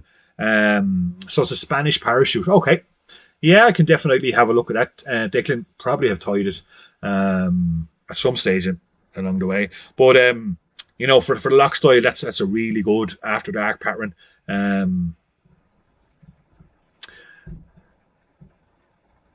John Coughlin was on there and said he was the size 12, similar for the Nor years ago, that had pink CDC under the wing. Interesting, which is that's good stuff. Yeah, I've fished that fly a lot on the Nor over the years too. There's always a couple of them in box, and it is a very successful fly. Really natural, floats well, sits in the water quite well. And I say, if you're on the river and that's too big, snip, snip, tighten up that wing, reform the mold shape, the curved bits on the bottom. And you can have a fly on that there. You can cut that right back to there, and cut an eighth of an inch off it if it's too big. So, okay, that's no problem. Thanks a million for that, Alan. So Mick McShane has it. So I may ask Mick, it'll be okay to use Colin Healy, we did. We fished County Wexford. We fished the Unavara. We fished the Ban. Would you believe it? Both rivers let us down. We went in there late in the evening. I think I had a fish on definitely the Ban. Not sure about doing, or did the Unavara? Did we squeeze it out on the Unavara, Dave? But it was, it was a few rivers let us down. Few rivers just we weren't expecting. Just didn't fish on the time when we arrived on it. What could we do? We can only spend so long there, but we had rivers in the bank, so but very interesting. I wrote a blog. I think we had a Facebook page going. I think that's still up there, the 100 River Challenge. But very, very interesting challenge. Definitely was some piece of research to have. Very educational. Learned a lot through that week. Not just about the fishing in Ireland, but about ourselves as well, Dave. I think if we made it through that, we can make it through pretty much anything. Especially that roundabout in Rathnew. Anyway, I'll never forget it. Every time I go around it, I still remember that moment. But anyway, okay, folks, we're going to move on. So that was our sedge fly. I still have 2 more flies to tell you, 2 more great ones. Okay, Alan Kenny's on there. Fantastic, Alan. So Alan says he's going to make a late fly box for dry flies. I'll pick a question and tag him with the winner, and he's going to send on a fly box. So brilliant. Ollie, the Avonmore, know that river like the back of my hand. We were in now there in a heartbeat, in a couple of casts, and back out. Fantastic river. That one was pretty good, Oliver. Ollie Farr, me and Ollie grew up together on the Avonmore, didn't we, Ollie? We spent some great days down that river back when we were bait fishing, young lads, but great times. So anyway, we're going to move on. I'm going to think of a question for Alan, and then Alan will send on a nice dry fly box, handmade, beautiful fly box, to Alan Lawless has a question there for Alan Kenny, 27 plus 4. Yeah, Colin, we did a book. I tell you what, what I'm going to do here, right, is I'm going to put on the next guest hire, okay? This man, and here's the question. I have the question for you, Alan Kenny, okay? So this is the question. The next fly tire, I want you to tell me what river he's from. First person in to tell me that before I put him up. His name is George Mcgrath. Fantastic fly tire, has a great YouTube channel. Real innovative tire, really rocket sense when it comes to patterns and stuff like that. George is going to be doing us a fly now in a minute, one of his favourite dry flies. Definitely want to watch this one, guys. This is a cracker. Okay? First person in to tell me, what river does Georgie fish? What's his home river? Martin Fennessy's in there first. Martin Fennessy, Alan Kenny will be sending you a nice dry fly box. And it's fitting because George is going to tie us a really nice dry fly now. So well done, Martin Fennessy. I'll take a note of that there. And while you're watching George, I'm going to run downstairs. I have a library, and I'm going to grab that book and bring it back up here. And after George's show, I'll give you a quick look at the book. Okay? So enjoy, George, and I'll see you all in a few minutes. Okay?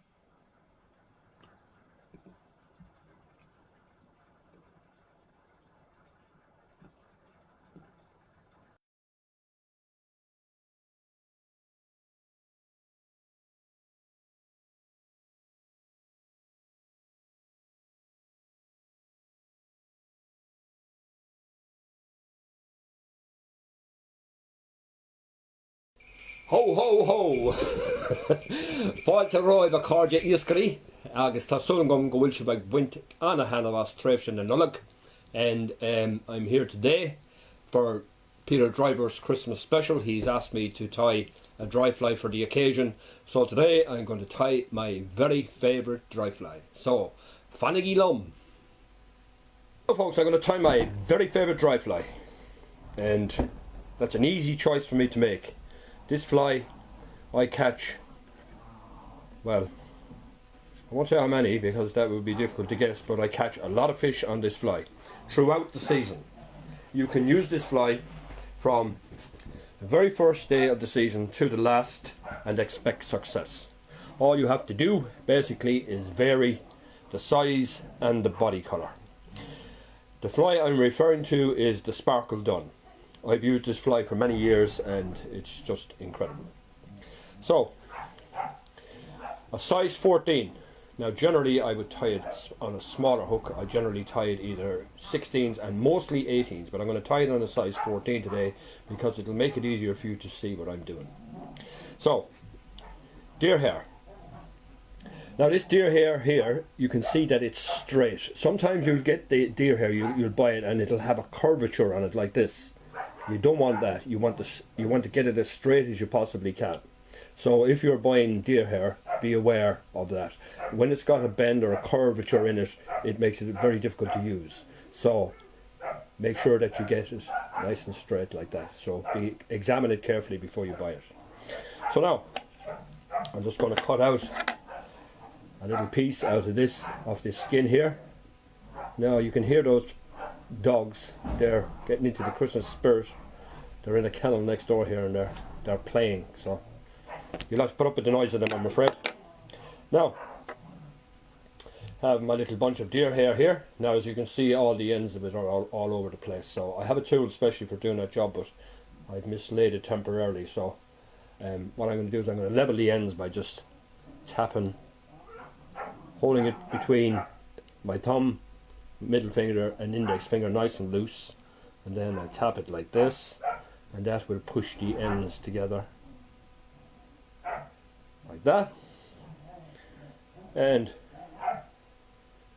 it's moderately difficult to use deer hair. Deer hair is one of the things that a lot of people find difficult to use.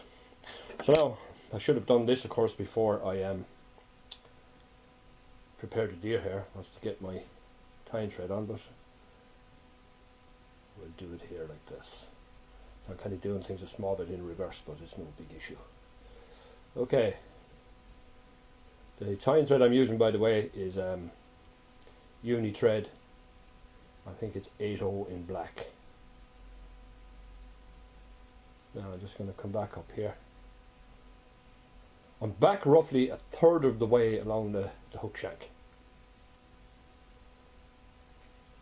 Now again, the deer hair has gone all over the place again, so I'm going to level it best I can. You don't have to be that particular, but it's nice just from the point of view of aesthetics to have it nice and level if you can make it level. Now, the tying in of the deer hair, what I do is I pinch it on top like this. I bring the thread over once, I bring it over the second time. I'm going to do that again. Bring it over once, bring it over the second time, and then I pull down. And that will, oh no, the thread broke. Okay, things are not going according to plan here. So we're going to go again.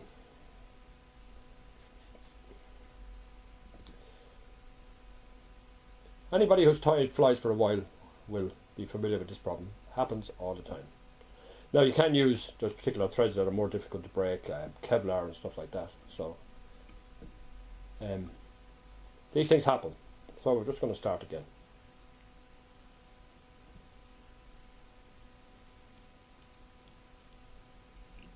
I've been tying flies a long time, and for anyone who's a beginner, just be aware that you're not the only one who fluffs things up. Right, again, like I said, about 1/3 of the way back along the hook shank.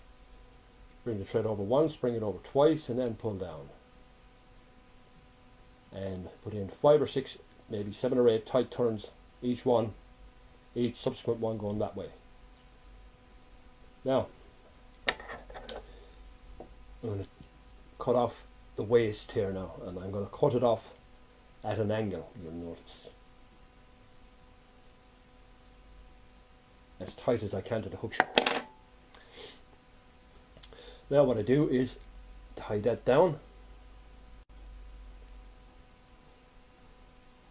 And that essentially is your wing created. And what you do is you lift it vertically like that. And again, a few nice tight turns, right butted up right against it, which will get it to stand up vertically, just like that. Now, we're heading back down the hook shank, where we're going to put in the tail. And it's not a tail as such, it's a trailing shuck.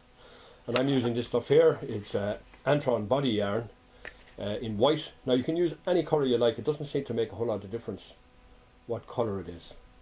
Just that it's It's a little thick, so I'll just thin it out a bit. And tie that in there like that. A nice tight turns.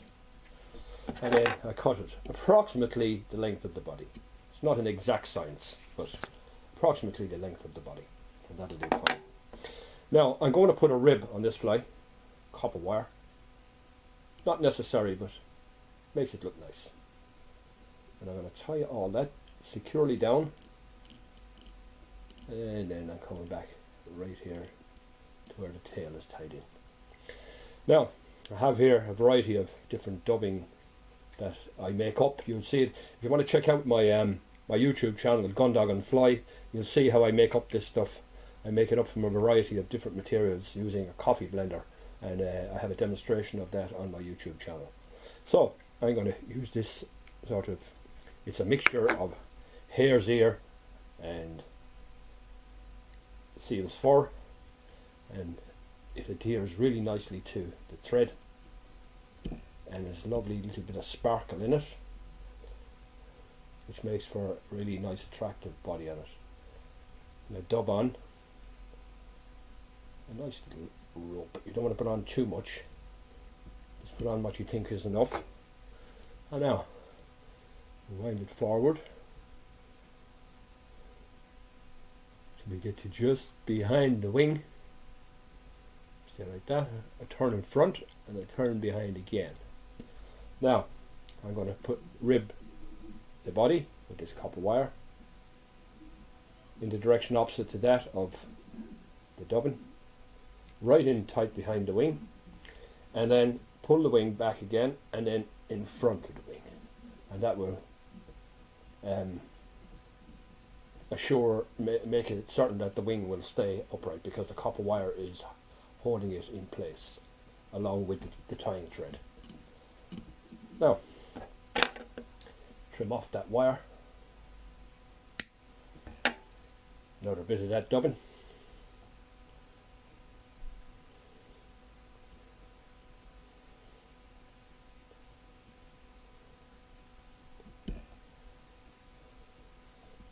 Again, lift the wing back out of the way, and we put on the thorax and head section of the fly, like that. Now, 3-turn whip finish, and another whip finish just to secure it all. And that's it, folks. That's a sparkle done. As I said at the beginning, can be used throughout the season from the very first day till the last, and will catch trout on virtually 99% of occasions. I've rarely failed to catch trout. In fact, I don't believe I've ever failed to catch trout on this fly. It's simple enough to tie. Once you might have a little difficulty if you're not used to it using the deer hair, but it's one of the greats. This is sort of a hare's ear and seal's fur mixture for the body. You can use any colour you like. Just vary the body colour and just try it, particularly in the smaller sizes, 16s, 18s.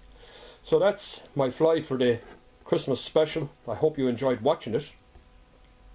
And just remember this fly for future reference. I'm quite sure if you use it, you'll have some level of success, irrespective of where you use it or what river. If trout are rising on the surface, and even if they're not rising, if you cast this fly into fish holding areas, likely spots, they'll likely come up and take it. So there you go, folks. That was the sparkle done.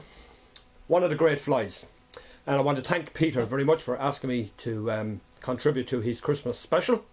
And tá solagam go mai avlín faoi héan agus faoi washe e gachéine agus gdí go casfar a chéile a rísmuid.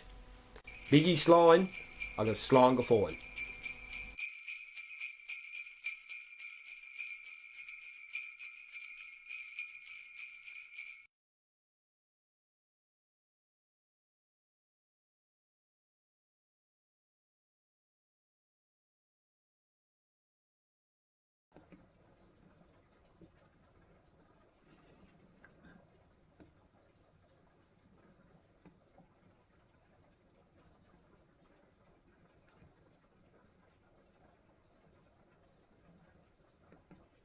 So we're back.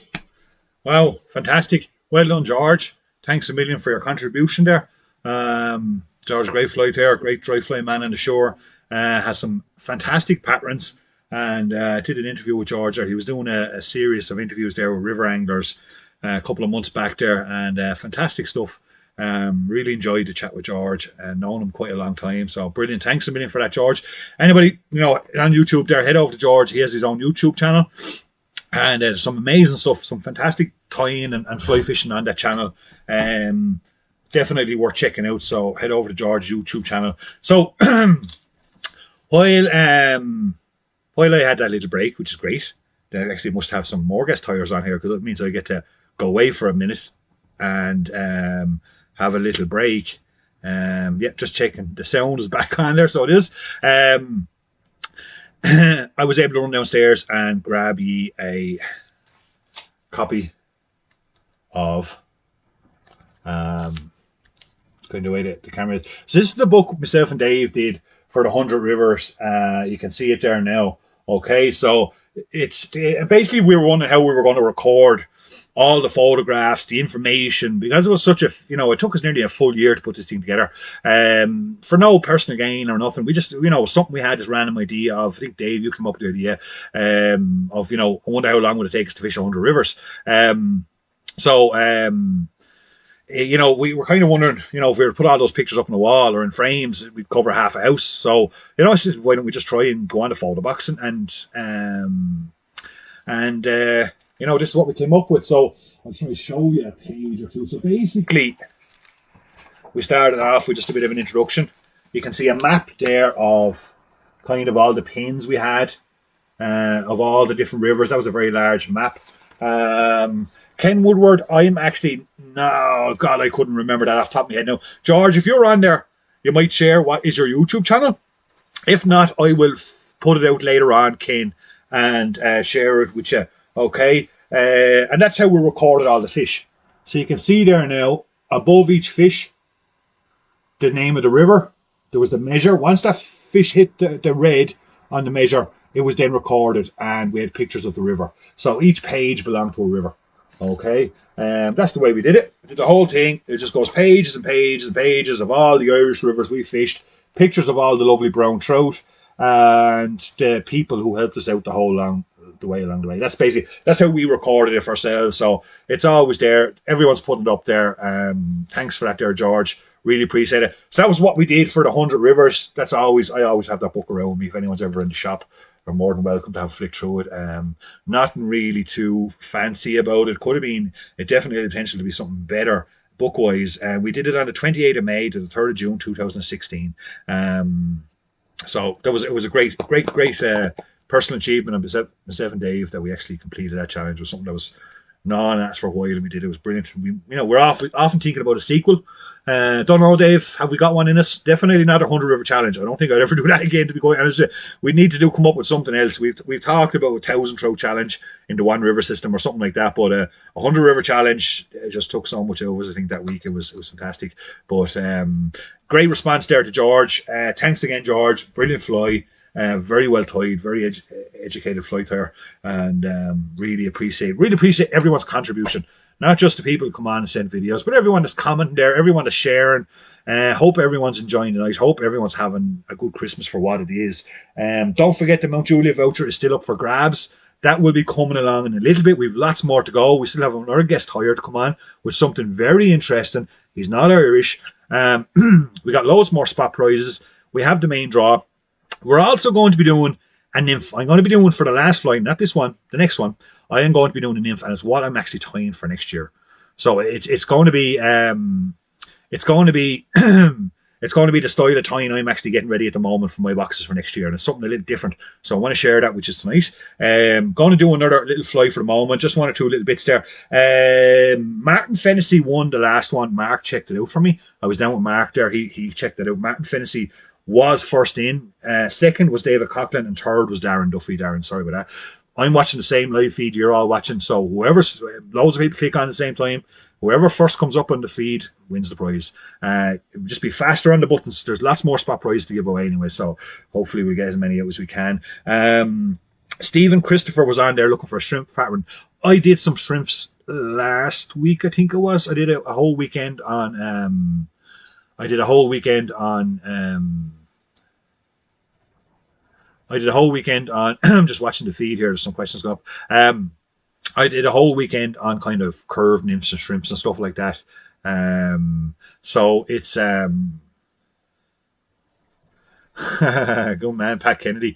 Yeah, that'd be great. It'd be great to have a driver. Jeez, we could have done with one. And there was a few dodgy nights driving back. I can remember, Luca, can you remember the night we met you and all your mates on the Roy? You know, we fished by the street lights to get the Roy in onto the yoke. And it was, God, that drive back that day, that night that was a tough drive, I can tell you. Back to reset ourselves. I think we got about 2 hours sleep, and then we're back up the next morning, heading in a different direction for another lap of counties for flies. Alan Kenny, sorry, Alan, you just put up a note there along the way that your feed had dropped out. So yeah, we did a question, and Martin Fennessy won it. So I'll make contact with everyone after the show or tomorrow, probably, in relation to all the prizes and get everyone's address and stuff like that. Stephen Christopher Double, if you want to go back on my YouTube channel, you will see last week's show there, or the week before. I think it was I didn't do one last week, but the previous week there was one there. Well, then that's there. You will see some shrimp patterns on that as well. But coming along, we've still another good few weeks of this to go. We're going to take a break next week, and then following on from that, then we're going to get back into. Hey, Paul Malloy's on there. We're going to get back into some stuff for the new season, getting our boxes ready, getting our boxes filled. Some real key patterns that you'll want for early season. So make sure you check us out then. Don't forget, anyway, if you want to be in for the Mount Juliet, that's right, exactly, Gianluca. You bought us the burgers and chips that night, and we were shattered. I think that was day 5. Was that day 4 or 5? We were coming out of Dublin that night, and my God, we were really struggling at that stage. Very little gas left in the tank, I can tell you. So if you do want to be in the prize for Mount Juliet, share the stream, tag a mate, and we'll be doing the draw live here in a little while. And you and your mate will win the Mount Juliet voucher, but you and your mate will also win a fully day's fly fishing on the River Nore with me, fully guided, all the bells and whistles, and it's a fine prize to win. You're looking at around about 400 quid there for that prize. So definitely one we're winning. So get sharing, get tagging, and we will be doing the live draw in a little while. So we're going to move on now to another jig streamer pattern. Okay, this is one I did a Greek streamer a little while ago, and it's Alessandro's on there. See everyone saying hello to Alessandro. Good to see Alessandro. Thanks for your contribution too. Hope you're keeping well over there in Italy. Hopefully, some stage next year we'll get. Thanks, William. Thanks, William and Urban's on there. Yeah, these are something we've been doing now for a good few months now, and great bit of crack, like. But we did a jig streamer there a little while ago. I get off and asked for jig streamers and stuff like that. Did one a while ago. That's been pretty productive for me over the last couple of seasons. And I'm going to do another one here for you now. This one's a real brown trout catcher. Okay. So let me get my tying head back on here now for a minute. And so basically I got a size 12 jig hook. Now I tie this right down to size 18s, by the way. What we got here is a size 12 jig hook with silver nickel tungsten bead on this one. Okay. And I got a bit of my usual Kevlar. Simple enough, lighted high. A little bit of technique around. Yeah, there is. Graham Lonigan is on there, and he's just saying it's great to see so many people here from different countries on the show. It is fantastic. It's fantastic to see so many people on here. I know it's an ideal night. It's a different. It's a night that people would be, sitting around watching TV or watching something anyway. But it is great to see so many people on here tonight, and great to see so many people commenting and getting involved in conversations with each other. And, that's what this whole thing we're trying to facilitate here is not just about product promotion or anything like that at all. It's about coming on here. I just love sharing my passion for fly fishing. The materials I use, the flies I use, the little bit of knowledge I have, love sharing it. And it's just a real good forum for doing that. But then there's so much else goes on there on the stream as regards other people giving in their ideas, commenting, contributing. So it's been a great group over the last, I say nearly 3 months now. We're on the go, 2-3 months. So really appreciate everyone's contribution. and it has been fantastic. So I've got a bit of black rabbit here. Okay, now you can use if you got a zonker strip or whatever, it's just a piece of black rabbit that I kind of have just a chunk of it now skin, and it's really soft, and it's actually quite long as well. So I'm just going to get in here and I'm just going to take a little snippet of this away. I'm just going to clean it down. Now, if you're stuck and you don't have some nice black rabbit, you can use black marabou for the tail if you want. I do like the black rabbit though. It's when it kind of gets wet, it just mats together so sleek and so black. So sleek and so black that is really, and its movement in the river is fantastic. So I'm going to trap that in there. If anybody has any questions, by the way, shout them across or anything they want to contribute, please do. This is an open forum. And Darren Duffy, that's a good one. Yeah, there's a few people coming on with some great ideas for a challenge. It's always good to, while I look back on that challenge and I think I'll remember it forever. What a thing to do. Like, just to, if nothing else, to get out there and see all those fabulous rivers that are all over Ireland that we drive across every day of the week, and we say to ourselves, God, I would love to fish that river. God, I must fish that river sometime. There was rivers in Wicklow that I drove across every day of the week for years. I said, I wonder if there's any trout in that stream or whatever. And we got to fish them for that week. For that alone, now we may have only had to throw one or two casts, and some of them then literally run back up the field, get back across the wall where we were, and we're parked, and get back into the Jeep and tear on to the next spot. But, I can always say I fished them anyway. So for that alone, it was really, really good. To challenge yourself and do something a little different, something outside the boxes, it's really good for, your enjoyment of the sport. And in fly fishing, we do, there is a lot of opportunities there. And me, like a lot of other people, tend to get bogged down fishing the same old places, the same rivers. Where's handy for me? Down to the north. Fish away there for yours, catch a few trout and go home. And, it's nice every now and again to challenge yourself. So what I've just tied in there is two little strips of microglint. Okay, so microglint is something that we all know. We have loads of it in the shop there. Yeah, that's when I actually Paul Jenkins on there saving the fish with the same two flies. That's a good one. You could end up fishing one and stick it in a tree, or you can end up fishing 50. But when I actually did the 100 rivers, I did the first 50 rivers with the same nymph. Now, when I say the same nymph, I mean the same pattern.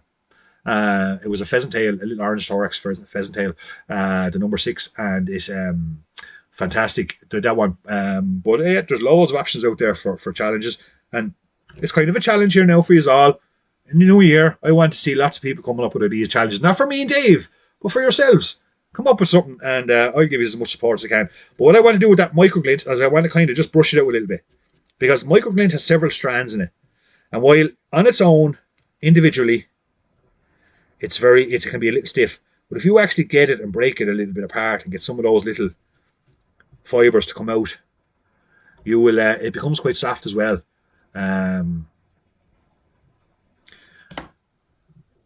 Comes quite soft as well, and can be really, really add a lovely subtle little bit of sparkle to the side of it. Microglint's not only good for tying nymphs and stuff like that. It's really good for using inside wing materials. It's a very versatile material. I say this one is, I think this is rainbow, is it? And fantastic versatile material to have in the box. So we've got a good range of it downstairs. And I actually have a full set of the Piscari Fly microglint right here to give away tonight as well. So I'm going to give that away. So I've got our 10 colours, colours there now at the moment. And I've thrown in two spools of my Kevlar in the top there just to make it a 12 spool pack. So as soon as I can think of my next question or a spot prize to give away, someone's going to win that in a few minutes. So we have 10 colours at the moment. We actually have 10 new colours coming very shortly on stream. You'll see it. I'll stick up on our posters there shortly. We have 10 brand new colours, so we're going to have 20 colours of microglint on the website there shortly. So what I'm going to do now is I'm going to take my microglint, I'm going to do the body, and I'm going to wrap it around with 2 fingers. Wrap it around there about 6 or 8 times, maybe more. Miles Riley, have I a favourite minnow pattern? To represent the minnow, probably zonkers. Some form of a minky would be kind of if I feel the fish are feeding on them. So basically I wrapped it around my fingers, cut it in. So now what I have is basically, as you can see, if you wrap it around 10 times now, 10 of that And what I'm going to do is I'll cut that into smaller sections. Okay, but I got to do this on the table in front of me. So, but I'll try my best to give you a visual now in a few seconds. So I'm cutting it into about, I would say, inch long sections, maybe 3/4 of an inch, and I'm stacking them on top of each other. So I'll have a little even pile, even ends on the desk there. There'll be about 20 or 30. And I'll pick it up now just to give you an idea what I'm doing. So you can see what I have there now. Little pinch of microlint. Don't worry, a couple of fall out. Little pinch that, and I'm going to leave that there now in a second. Leave that in front of you. You're going to need that in a minute. Okay, we're going to go back now to our rabbit, and we're going to take off a little bit of fur, and it's the same thing as we're going to place to the side. Before you do, moisten your fingers, okay, and just stroke out some of that fur, because it'll stop it from, when you let go of your fingers onto the table, that if you sneeze or breathe, it'll stop it from blowing around all over the place when it's nice and moist. And lay that there beside you as well. Don't need a big, heavy, chunky body there. Pat Kennedy, great question. Pat wants to know, where did I get the name Biscari Fly from? So most of you know that we used to have a company called, or a business called Irish Flytying many years ago that fizzled out. It just went its way, and that happens. And it was something that I always kind of wondered, would I ever get back into it or not? Or there is a lot of work in it. There is an awful lot of work in running a fly fish. Anyone that's on there that has a fly fishing business or has ever ran in one or worked in one, there's a lot to it. And I kind of wasn't sure, but an opportunity or two knocked on the door there a couple of years back, and started off small, start building something very small. And it was grand. It was tweaking, it was tricking around, and I was in a full-time job at the time, and it was a very stressful job. So it gave me something else to think about, something else to focus on a little bit. And, I was kind of wondering, what would I call it? I wanted to call it something different, but yet something. Exactly, Davy Barnock. It is the Latin for trout. So I wanted to think, I want to think about a name, something that really kind of, not just an Irish thing, but, something that'd be, no matter where you go, Biscari, a logo, a brand, something that'd be really universal, globally, whatever, And so I was kind of looking online. There's an awful lot of fly shops out there when you start looking at names with everything, every kind of a fishy name to it. But yet there's nothing there, Biscari Fly. So Biscari is the name for fish. So it's fish fly rather than fly fish. I wasn't going to call it fly Biscari, it just didn't sound right. But Biscari Fly had a nice ring to it. And I said, no, there we go, that's a good one. So that's just a bit of research, thinking about it for a while. And that's just where Biscari came out of. So what I'm going to do here now is I've just split my thread, and I'm going to make a little kind of... Actually, I'm wrong. I'm a little step ahead of myself. I need to go and find my bolt clip. Here we go. Okay, so I'm going to take the bolt clip, and I'm going to put some of the rabbit into the bolt clip. Just place it in there, and just maneuver out along, stretch it out so it's a nice thin fine layer. Okay, and while I'm holding that, you can see it there now in the bolt clip. And while I hold that, now I catch my little pinch of microglint, and holding the bolt clip flat. Try not breathe, because if you breathe, the rabbit hair will go all over the place.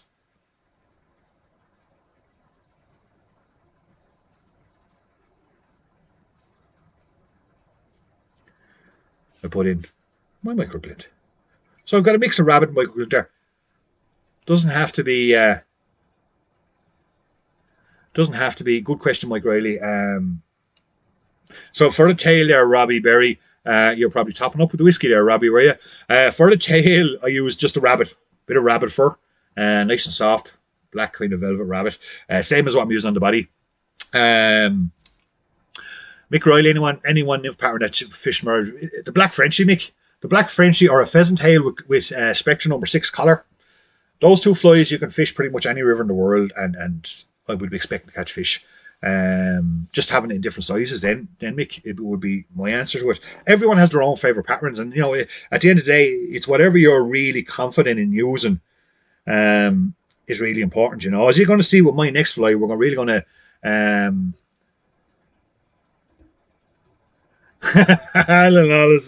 he's giving Stephen Potts a bit of a hard time there about the double. So all I'm doing basically, I'm splitting the thread here. Yeah, and Miles Riley's on there. A pheasant tail or a hare's ear, you can't go wrong. So splitting the dubbin, and I'm going to catch that bit of stuff in the middle there. So I have a nice mix now of rabbit, microglint, and once it's in that thread, keep good tension on that thread. And you can then manipulate that around, maneuver it till they're kind of happy of, and you can take out a little piece or two if you think there's, the microglid's a little bit dense, as you can see me doing there now in that center area. Pinch it, spin it. Stephen Batts, good man, Stephen. Lots more prizes to give away tonight, Stephen. So stay tuned now. Don't be missing it. Are you in the draw for the Mount Juliet prize there, Stephen? Make sure you're in the draw for that one. You never know. Could be your lucky night, Stephen. So, just giving that a bit of a spin here. And as usual, I'm pinching, as you can see, with my finger and thumb. I'm pinching the trade to stop the spin from coming up. And then I'll slowly release, and you can see it start to spin, okay? I often find if you don't do that pinch, then you start spinning. An awful lot of that stuff, be it deer hair, furs, whatever you're making the dubbing brush out of, will just fall to the ground, okay? So pinch it, take all that kind of jumpiness out of what's going on with the thread bobbin. Not the easiest thread bobbin to spin in the world, but I will get there in a minute. Give us a few time to have a little glass of beer. Anyone like to take a guess of what my beverage of choice is tonight? It's a beer. And I tell you what, whoever guesses the right beer, first person in, wins the microglint set with the 2 spools of Kevlar. There's the question for you. So, anyone guesses my beverage of choice tonight?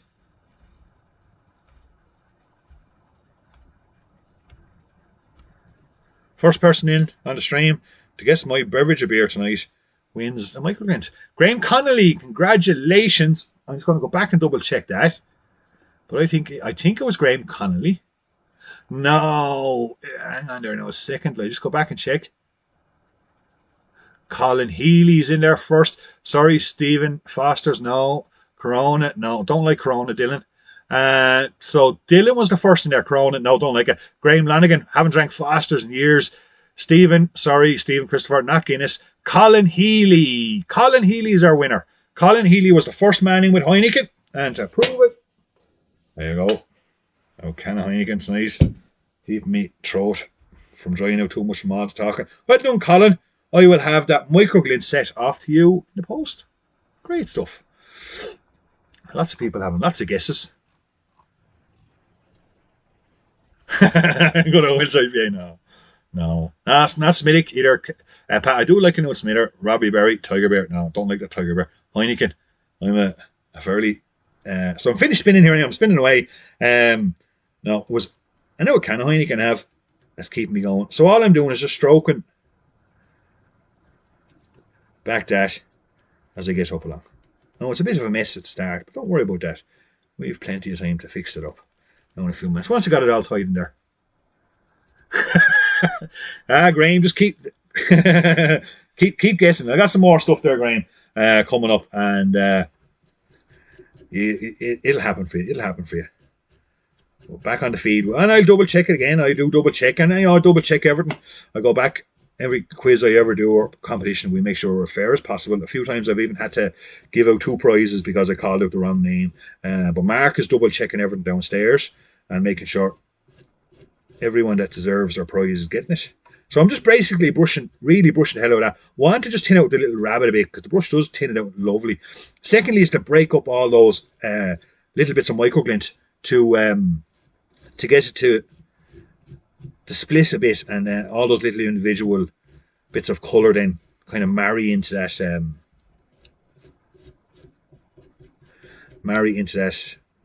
body. And you got to brush it out really well because when it gets wet, then we want the whole thing to marry together, to that the body and the tail all becomes one. There's no separation there or disjointment between the two. And if you have to, you can give it a little bit of a pluck out there if you see some stuff is in the wrong area. But that's pretty decent. I'm happy enough with that there now for the moment. It's a great little jig streamer, guys. Really, really effective. Very simple.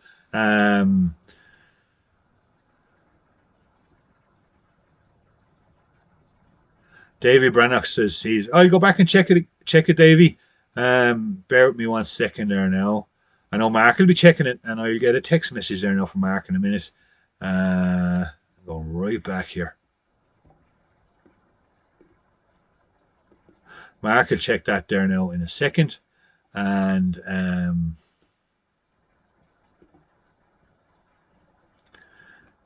if I am wrong, whoever the first person is will win it. Dave wants to win a Heineken.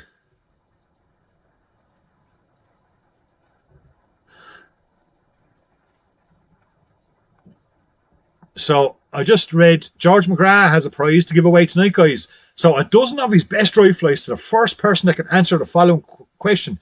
A collective noun for trout in Irish. Fantastic question, George. So what is the collective noun for trout in Irish? He's going to win a dozen.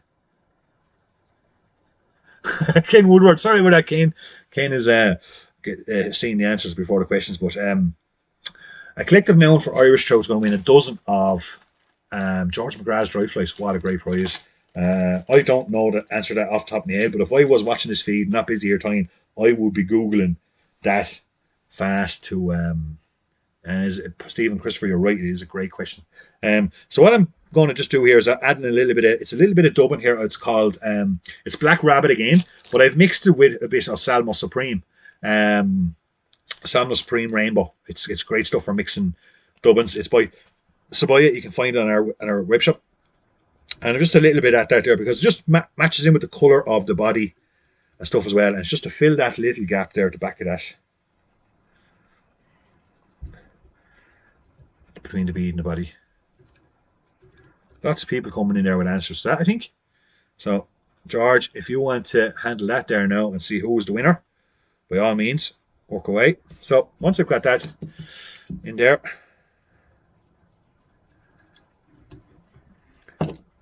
good finish. And there you go.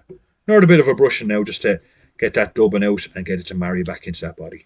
So when this is wet and it's being pulled through the river, and when I'm fishing this on a Euro nymphing rig, like, I'm not streamering it downriver. I'm fishing this upstream just like a wood, a large nymph, caddis nymph in the pockets, down through the channels and stuff like that, and just trying to give that extra little bit of movement to a fly to get the fish, or if they want that larger bit of food at dinner time, give them the option.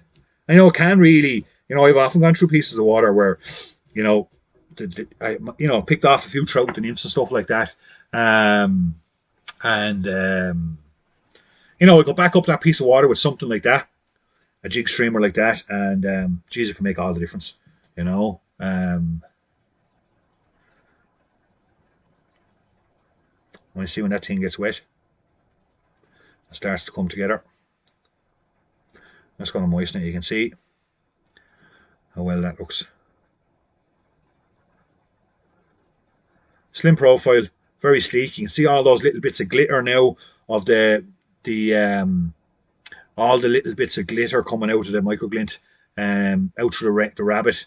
But yeah, it's soft enough to stay in there. It's not spiky. It'll move with the rabbit. The rabbit's a lot of movement there. Really, really fantastic streamer. And even that's just me wetting it with my gob.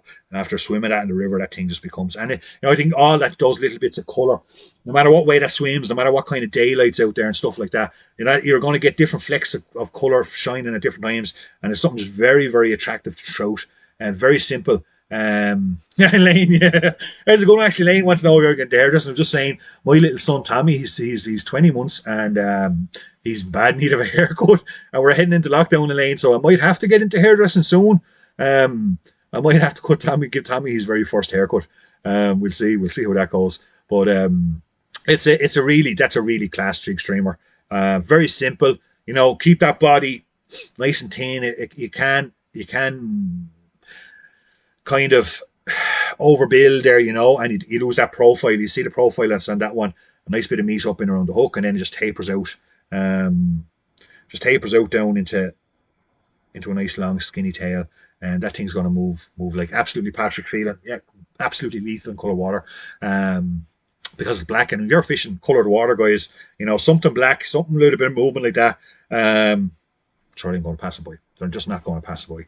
All right, so I hope you really enjoyed that one. That's been a streamer that over the last number of seasons has picked me off. Very, very valuable fish. Really, really good. Simple as high. And again, just using microglint, being versatile with your materials that you have. You can produce some good stuff. There's another thing I meant to mention, as we normally do every week, and I'm starting to build up a nice collection of flies here for someone. Tomorrow morning, I am going to put up a question tomorrow morning based on tonight's show, a random question. As you all know, it's not going to be like Dave's trivia quizzes. It's a bit easier. I better write down Colin Healy got that one. But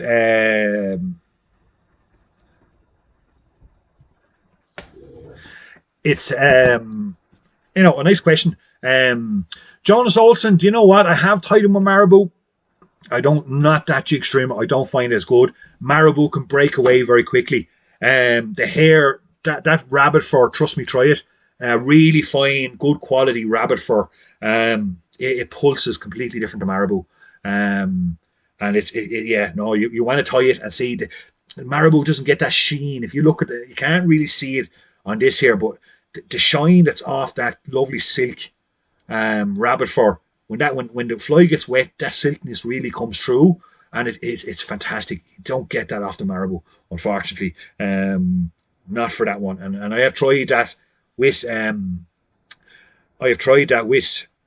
Marabou, and you also haven't got that spin technique to really get the microglint into the Marabou and have it coming out of different little areas to have it all very kind of transitioning well down from the bead. That's not like you're putting in little bits on the side or anything like that. It's all kind of built in together once it gets wet. So it's no, not these ones, Miles. Miles wants to know if those are on sale for the site. No, they're not, Miles. I've only a tiny fraction of what flies I have in my head up on site. Unfortunately, time is not something I have a whole lot of. So I work as hard as I can on the site and tying flies, but I don't get a chance to put them up. But as always, if anybody's interested in any flies or wants something in particular from any of these shows or anything like that, just drop me a line, pick up the phone and ring me, or you know Miles, drop down and see me. It's no problem. I'll tell you whatever you want. And I don't keep any patterns to myself, as you all well know by now. Whether you believe me or not about the half of them is another thing. But I don't keep any patterns, so I have no problem in sharing those patterns for people to try out. And I love hearing people's feedback. So by all means do. So now I'm just looking at a bit of a thing of your size. What have we got coming next? We still got another couple of spot prizes to give away. We do have our main prize to give away tonight. That's going to be coming up in a little bit. I do have another fly fizz, but right now we're going to head over to Lithuania. Okay, a good friend of mine over there in Flytying is the name of their shop. And yes, Steve Livingston, I do have that particular black rabbit for sale. Now it is in Zonker strips. But it's the same black rabbit as I used there. I just have it in full skins for myself as well. But there is black Zonker there, and it's the very same stuff as the stuff I've just used. I got black rabbit all over the place now. So I haven't Graham Walsh. I've never fished a crayfish pattern, would you believe? No, I haven't. If anybody has out there, by all means do comment on that or give Graham some information on that if they are effective or what. But what we're going to do now is we're going to hit Lithuania. A good friend of mine, Rokas, is over there. He sent us over a video of his favourite fly, and he's going to tie it for us right now. This is worth watching. I haven't watched the full video of this. I only had a quick sneak peek at one or two bits because I wanted to save it for tonight because I'm actually really looking forward to seeing this fly myself. See his style of tying and listen to his commentary in relation to flighting. Great flight there. His website is Fly to Tie. He's going to introduce himself there now. And sit back and enjoy this one and pour yourselves a cold one. Let me just click on a button or two here, and I will see you in a few minutes.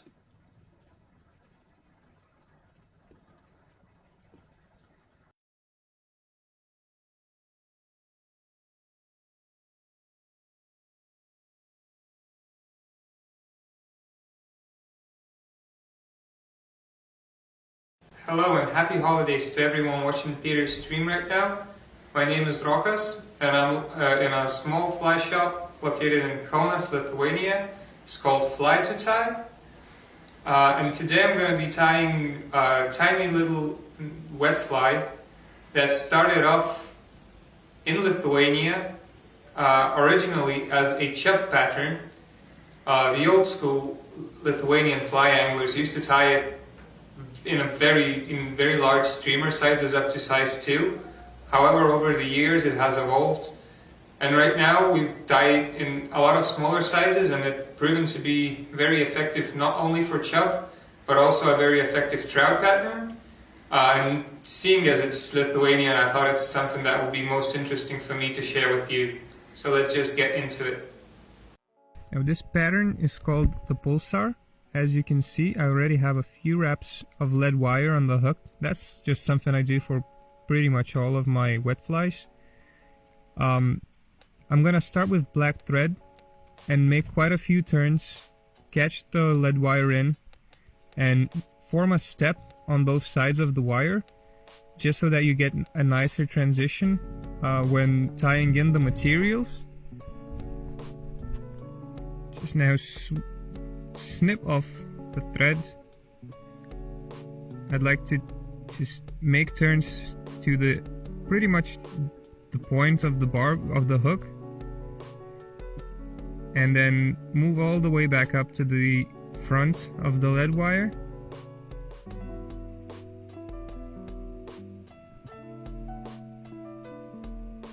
Now for the tail, at first I'm gonna be using just a strand of red floss. Any regular red floss will do.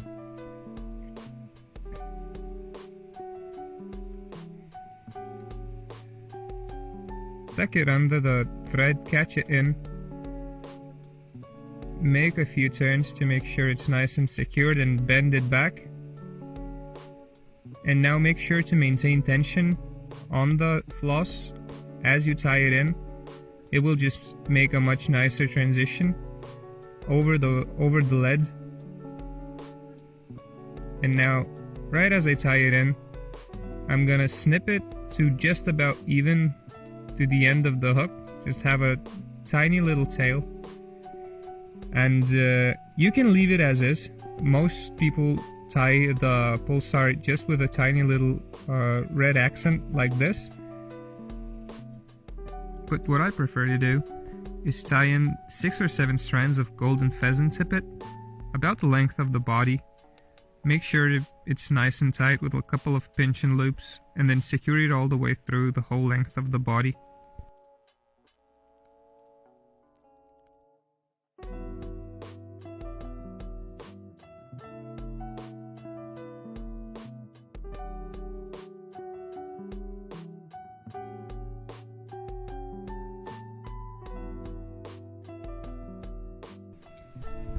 As for the ribbing, I'm gonna be using a thin gold wire. Just catch it in at the front of the hook. As with all materials, you have to make sure you keep a mind on the body taper, so don't attach your materials at the back of the hook, instead do it at the front, so it's all nice and even. Now, I'm gonna form a little hot spot using a chartreuse dubbing this time. It's either yellow, bright yellow, or chartreuse with this fly usually. Whatever you have. Right now I'm using just a Tommy Fly Spectra dubbing. I found it works pretty nice. It has this fluorescent color. And you don't need too much, just probably a quarter, maybe even less of the body. And what this color does, it provides a big contrast compared to the red tail, so any yellow or chartreuse will be a very contrasting color. Now for the body, it's a black dubbing. This particular one is a hare and rabbit dubbing from the same company, Tommy Fly, but any black dubbing will do. And once again, it's a contrasting color compared to the red and chartreuse. So that's just something that this fly has. It's a lot of different contrasting colors. Now keep in mind the taper. You need a tapering body, so make sure that the black body is at all points thicker than the chartreuse tag you've got. Now I've got a little bit too much dubbing here, so I'm just gonna snip off a little bit. Make sure it's nice and tidy and that I have enough room for a hackle at the front. Now I'm gonna be winding my wire just to catch in that dubbing, and so I can brush it out. Full turn at the back, and then a few turns through the body.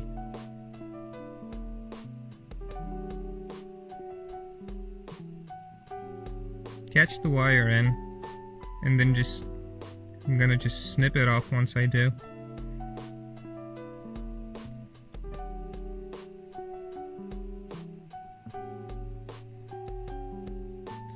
This is a thin wire, so it snaps off quite easily.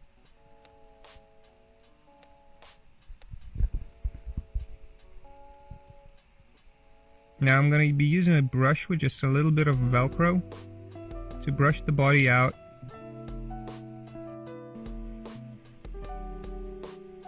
This gives the body a little bit of more volume. As I've said before, this used to be a big fly, so the old school fly tyers tying on size 2 streamers hooks to put plenty of dubbing on. This is very much a downsized version that I mostly fish trout with. But still, I need a bit of volume on the body, so just carefully, nicely brush it out. Don't need too much, and that's just about good. Now, for the hackle, I'm gonna be using a partridge feather. Just catch it in at the front.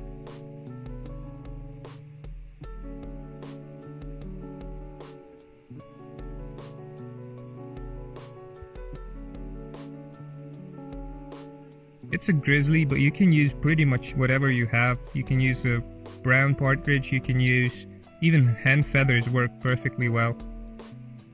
Brush back the hackles and just make a few turns. Usually 2 or 3 turns is more than enough. You don't need to use up the whole feather.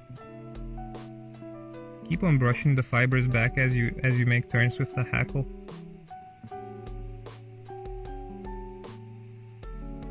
Got one sticking out there, just about, yep. That looks about right. 3 turns and there's plenty enough fibers to form a nice thick hackle for the fly. So just catch the feather in.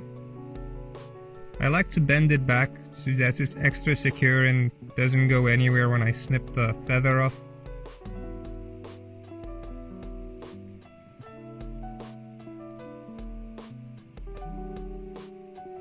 Tidy up the head a little bit. And then just cut the tag end.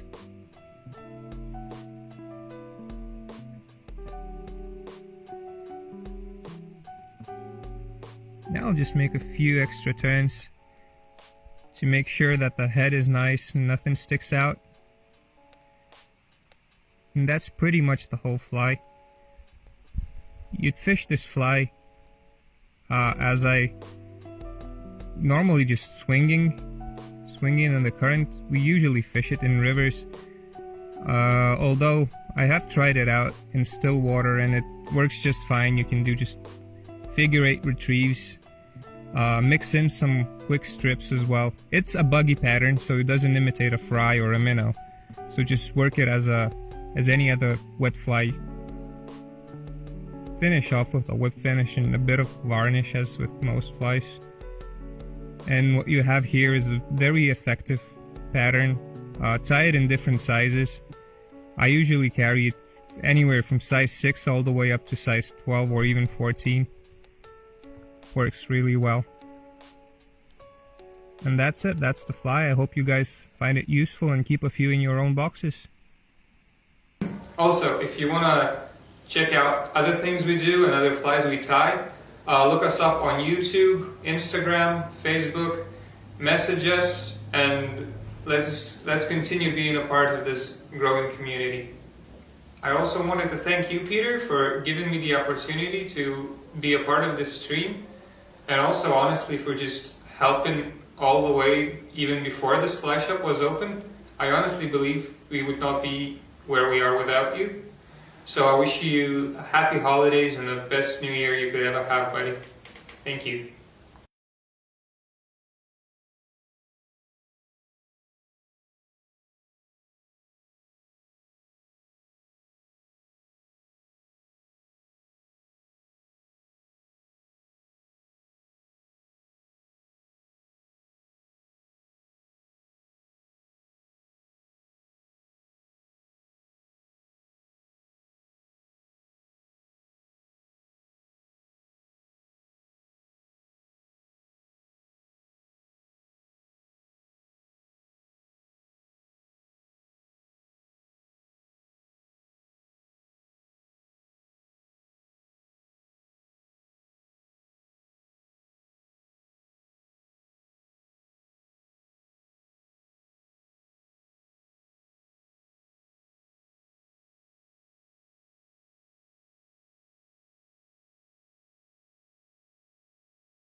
Back on. Sorry, everyone. Apologies. Last time tonight we have to do the clicking. So that's it. Sound is on. Sound is back on. Thanks a million, Rokas. What I was saying there was great to have him on there from Lithuania, showing off some great technique in tying that beautiful fly. Rokas, if you're on there, you might share the link to your website, please, in the comments, and everyone can find you that way. So please do. Sound is back on there. Sound is back on. Sorry there, lads. Too much beer, Luca. Yeah, no, I've been a good boy tonight. Now I've got to keep my wits about me. Can't. I might have a few more later on. No, Sharon. No more. Everyone's saying no more beer. Lads, come on, it's Christmas time. And we're in for a long, hard January, I can tell you. So I might have a couple more later on, but I'll wait till the show is over. Just I got so much other stuff going on. So while you guys were watching Rokas in Lithuania, thanks a million, Rokas, for your oak. I went down to see Mark, and he's been double checking all the prizes and stuff like that, and we have managed to gather up Robert Riley. I see you've just come in there with Kieran Riley, but we've been on about this main draw for a while, so I've got one more flight to tie for you guys. I've got one more flight to tie for you, and man, Davey, yeah. I wish. A pint to be nice as you get sick of drinking bloody old cans. Like, I will, Alan. I surely will. Alan Allis is having another. I will. I'll have another wee sip. This is the first glass. This is the same glass I've been on all night, you know. I've only got halfway through it, so I'm not doing too bad. Stephen Christopher, he absolutely is. Ireland's an amazing place for fishing. More than welcome anytime. And if you're ever in Kilkenny or in the region here, by all means, give me a shout. We love to hook up with anglers that are travelling in here and show them some of our rivers and our beautiful countryside. So I'm going to do a little nymph here for you now. Okay. Sorry, I was actually saying, just while you were watching Rokas, I went down and I got a big bin of names. We're over the 100, I think Mark was saying. We should be in around or over the 100. Big bin of names. Robert, I seen you. Thanks a million, Rokas. That's Rokas' link there to his website. He's just gone up there and stream. So make sure you check them out, guys. They're new. Always good to support someone new. So I got a big bin of names here. Someone in this bin is going to win. Yeah, Luca. Someone in that bin in a few minutes is going to win membership to Mount Juliet, and them and the person they tagged in the stream are going to get a full day's guided, all bells and whistles day with me on the River Nore. Whether you consider that to be a good prize or not, I don't know. But definitely the one in Mount Juliet is worth. You're very welcome, Rokas, and great to have you on. And it's always good to support each other in times like this. Things are tough on a lot of people. And any way we can reach out and support anyone here, definitely do my best for as many as we can. And I likewise, in return, I appreciate everyone's support. So, you know, I appreciate everyone's support over the last year. He's been fantastic in lots of different ways, you know, with the phone conversations, the crack, the live shows, the messages, the different things that go on during the week and prizes and stuff like that. And then, of course, supporting the business. So we really do appreciate it here. You have no idea how much it means to me.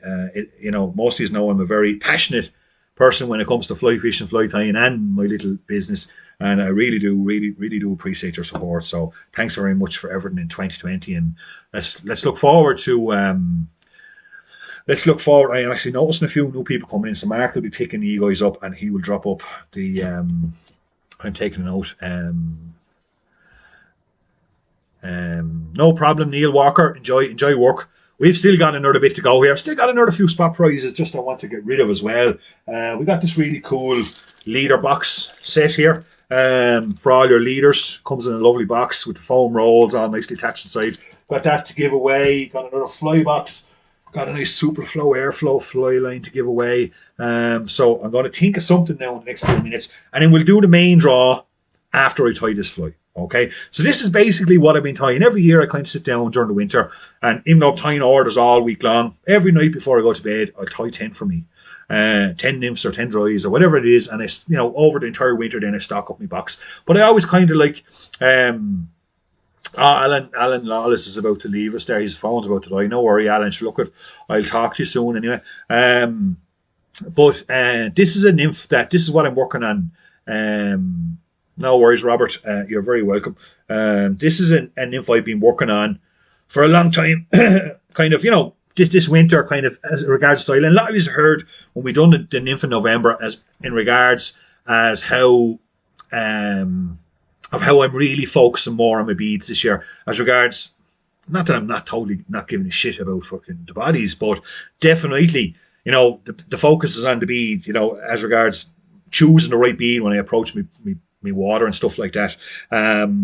Where more so than focus on the body. So this is kind of the style that I've been tying over the last couple of weeks. I've nearly 3/4 of a box of them. Yeah, Steve Livingston, it is a bomb. So basically what I have in the voice there, I've got a Claw C241 jig hook, okay, short shank, large gape, which allows you to put large beads onto small hooks and still have enough room there to get the hookups, right? You feel different hooks up and like that. So this is a style I'm really going to leaning towards next season. And I'll keep you informed of how it's working out for me, but I've pretty much good confidence that it's going to be no problem. So I got a C241 size 16, and because I'm using my own beads and we got real narrow slots, I have a 3.5 mil bead up on that size 16. It's lightning and thunder in Loughrea at the moment. And Dylan, you're very welcome. Really enjoyed it. Yeah, it was good. It was fun in for November. We've lots more to come as well. Don't forget in January. We've lots more to come in January. Wet flies. We're going to do a full session on wet flies. We're going to do a full session on river streamer, some other river streamer patterns we have. We're going to talk about a lot of techniques and stuff like that. Do I ever use UV on my flies? I do, Pat, quite regularly, and this one is going to have a bit of UV. Okay, very simple little fly to dye. This is the piece of cake, So I just got a little bit of Tommy Fly UV reflective tying thread. Just going to attach it in there behind the bead. And I got a little bit of bronze mallard. As you can see, I've been tying away with this one for the last couple of nights. A little bit of bronze mallard for Taylor. Dave Donovan reckons Darius should go out and hide under a tree. We're not too bad here, actually, when I went down there to Mark to collect the prize bucket. We're not too bad. So I'm going to try a little Taylor. Now, the reason why I'm using I'm going to take out some of those fibres. The reason why I'm using, as you all know, I mostly use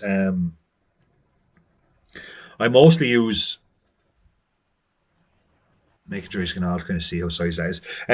I mostly use Coq de Leon for tails and stuff like that 99.9% time. For this particular style of fly that I've been tying for the last while, I've gone towards bronze mallard. For one, because the length I can get out of the bronze mallard, and second, I want that little bit of speckle. I want that really definitive speckle going through the body. Okay, so once we've tied that in, we'll finish it off. It is Graham, yeah, it is good stuff, yeah.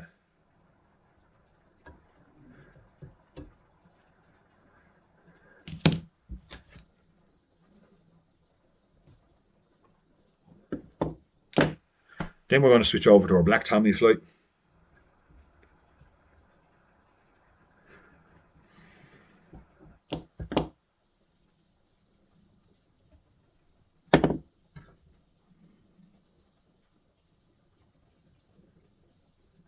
And we're just going to tie a little wedge at the back of the bead. And then we'll finish that off. Where did we finish go? John Hawthorne, good question. I haven't got permission to share that yet, John, but I tell you, I'm going to work on that this week. And when it comes to the wet fly session straight after Christmas, if I don't have permission, I'll ask the person to come on and video themselves. But I don't share anything I wouldn't have permission to share if it's not my own. Snip that off. That's as good as it gets. They're the nymphs I'm going to be fishing next year. Don't know if anyone's been fishing similar stuff, but that's as good as it gets. You can't really see. You can see it a bit better once I kind of got the hand behind it. Going to do some resin work here on it now. Just getting out a bit of resin into my tray here.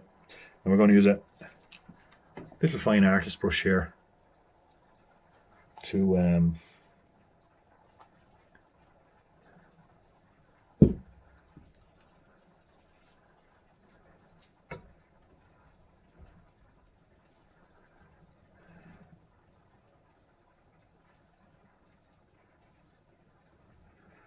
thinking of another spot or another. I just need a piece of tissue paper here just to clean that brush. It's been lying there, and I think a bit of black rabbit has got all over it. Trying to think of another question for you is there now for a spot prize. Still got two nice ones to give away before we go to the main draw. Think of something now in a second before we.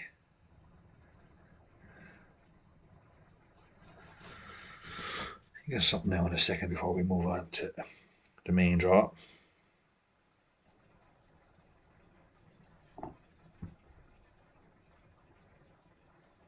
So I'm going to put a nice little doll over resin on a Tommy fly. Don't let it go onto the tail.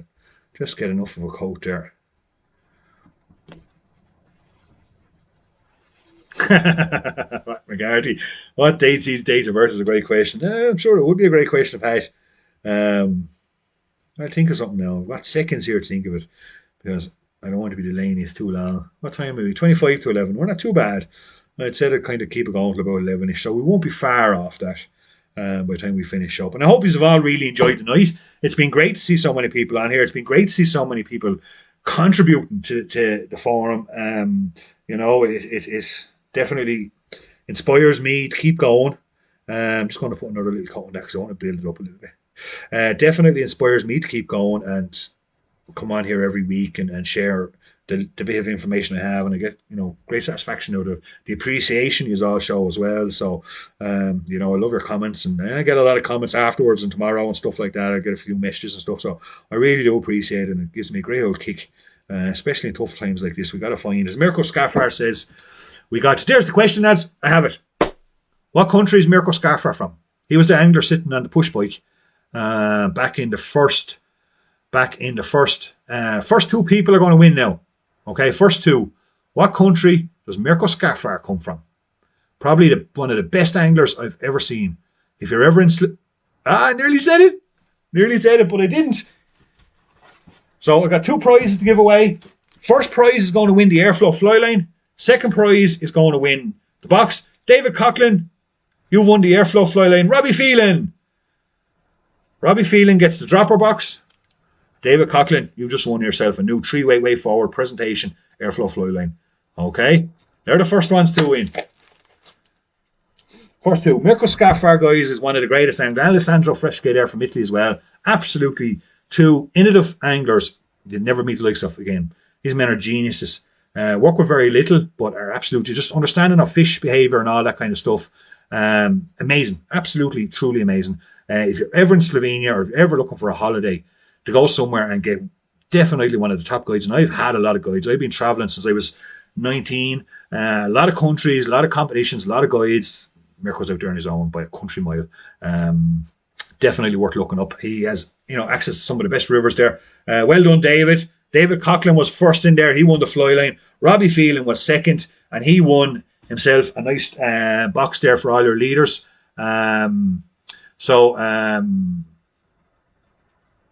Alan Lawless is going, what's that, Alan?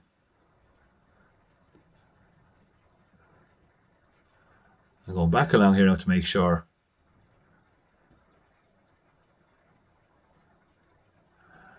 Make sure I'm right here. But Mark is doing the check on it anyway. Mark Driver is doing the check on it. Robbie's there, Poland, Bosnia. David Coughlin. Now, David Coughlin was first in. Martin Fennessy said Bosnia. Paul Cahill said Poland. Patrick McCarthy said Italy. Robbie Phelan was second with Slovenia. Slovenia is where that man is from. Definitely worth a visit over. Been there a number of times. Really good friend of mine, himself and Tina. But well worth it, guys. Well worth it. When this whole ban lifts, if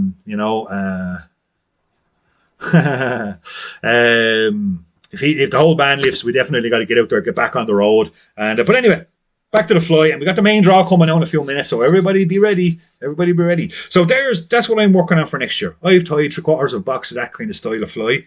Nymph, I think it's going to do the job. I think I'm pretty confident I'm going to get a lot of fish with that sort of stuff next year. As you can see, it has a really nice long slim profile to it. Very short at the body, 3.5mm bead on 16. It's going to penetrate.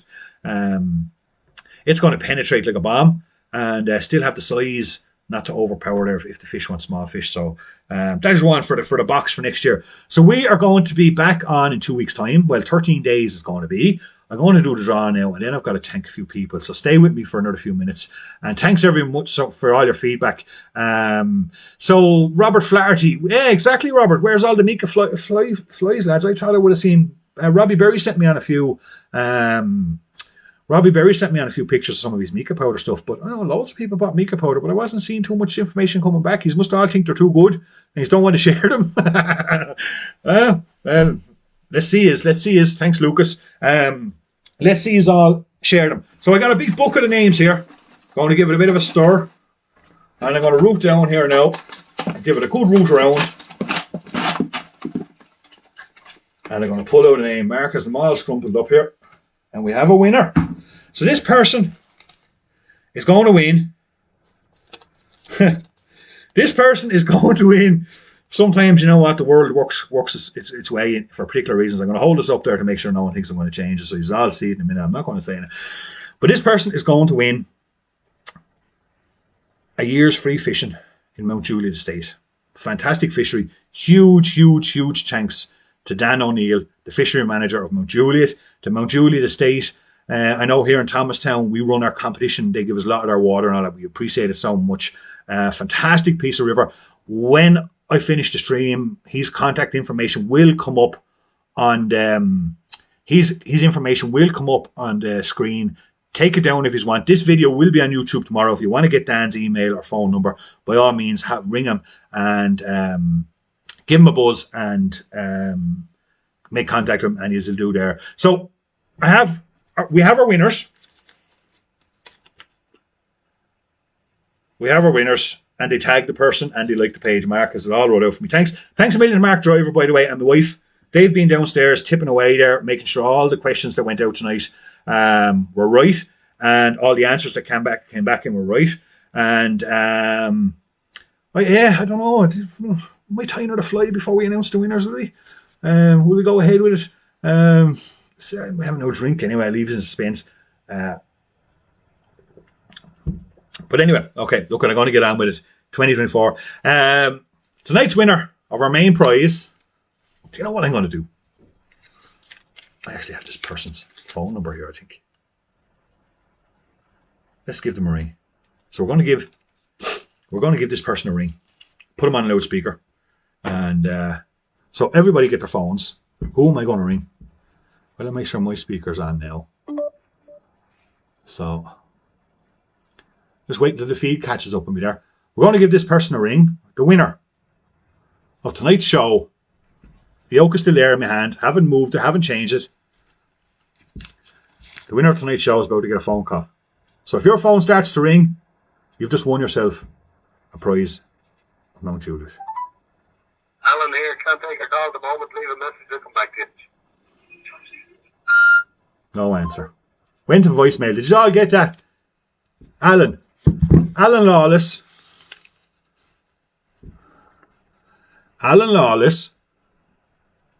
Tagged Stephen Potts. So Alan Lawless, you are now the proud owner. Of a year's fishing in Mount Juliet. Alan and Stephen will be given a full bells, whistles day out on the River Nore with me in the new season once we get out of lockdown. Huge congratulations, Alan. I know you're having a bit of banter on there about the Dublin and stuff, so that's why I kind of had a smile on my face when I seen your name. Yourself and Stephen Potts have just won a day's guided. Alan, you yourself have won free membership to Mount Juliet Estate for the 2021 season. Huge congratulations. I know you do great work there with the A-Wall and up in North Kildare. We've crossed paths a good few times along over the years. Huge congratulations to you both. I tell you what, when you come down, Stephen, I'll have a little bag of that Dublin mix for you.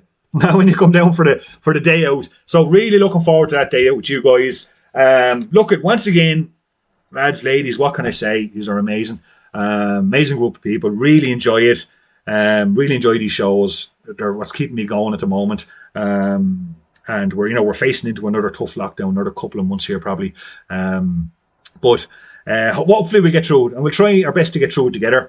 I'll be on as often as I can to you, and definitely every Saturday night, starting on the kind of the second week in January with a full wet fly session. We're going to tap Dave O'Donovan up for some good Sean Maris says, very good shot. A2. That's right. So the boys were in the Thomastown competition, and they went out to A2 and they got 22 or 26 fishing. Good man, Stephen. Stephen's delighted there. He's got a woohoo on there. Well done, Stephen. So huge congratulations to all the winners tonight. Huge thanks to everybody. Huge thanks to all the Flytyers that sent in their videos there. Rokas, George and Dave. Love and really appreciate your sharing your information. Thanks to Mount Julie for the voucher, and Dan O'Neill there. All your kind wishes, your happy Christmases and your happy New Years. Well, look at 1,000 times full, lads. I wish you all a happy New Year and a happy for whatever's left of the Christmas. Enjoy it. Enjoy the rest of the night. Stay safe in January.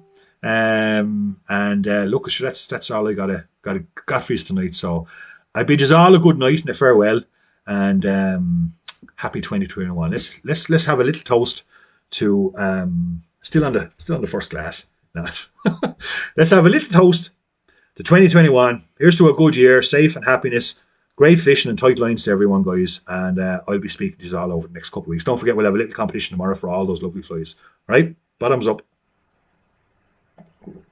Good night, lads and ladies. Thanks for watching.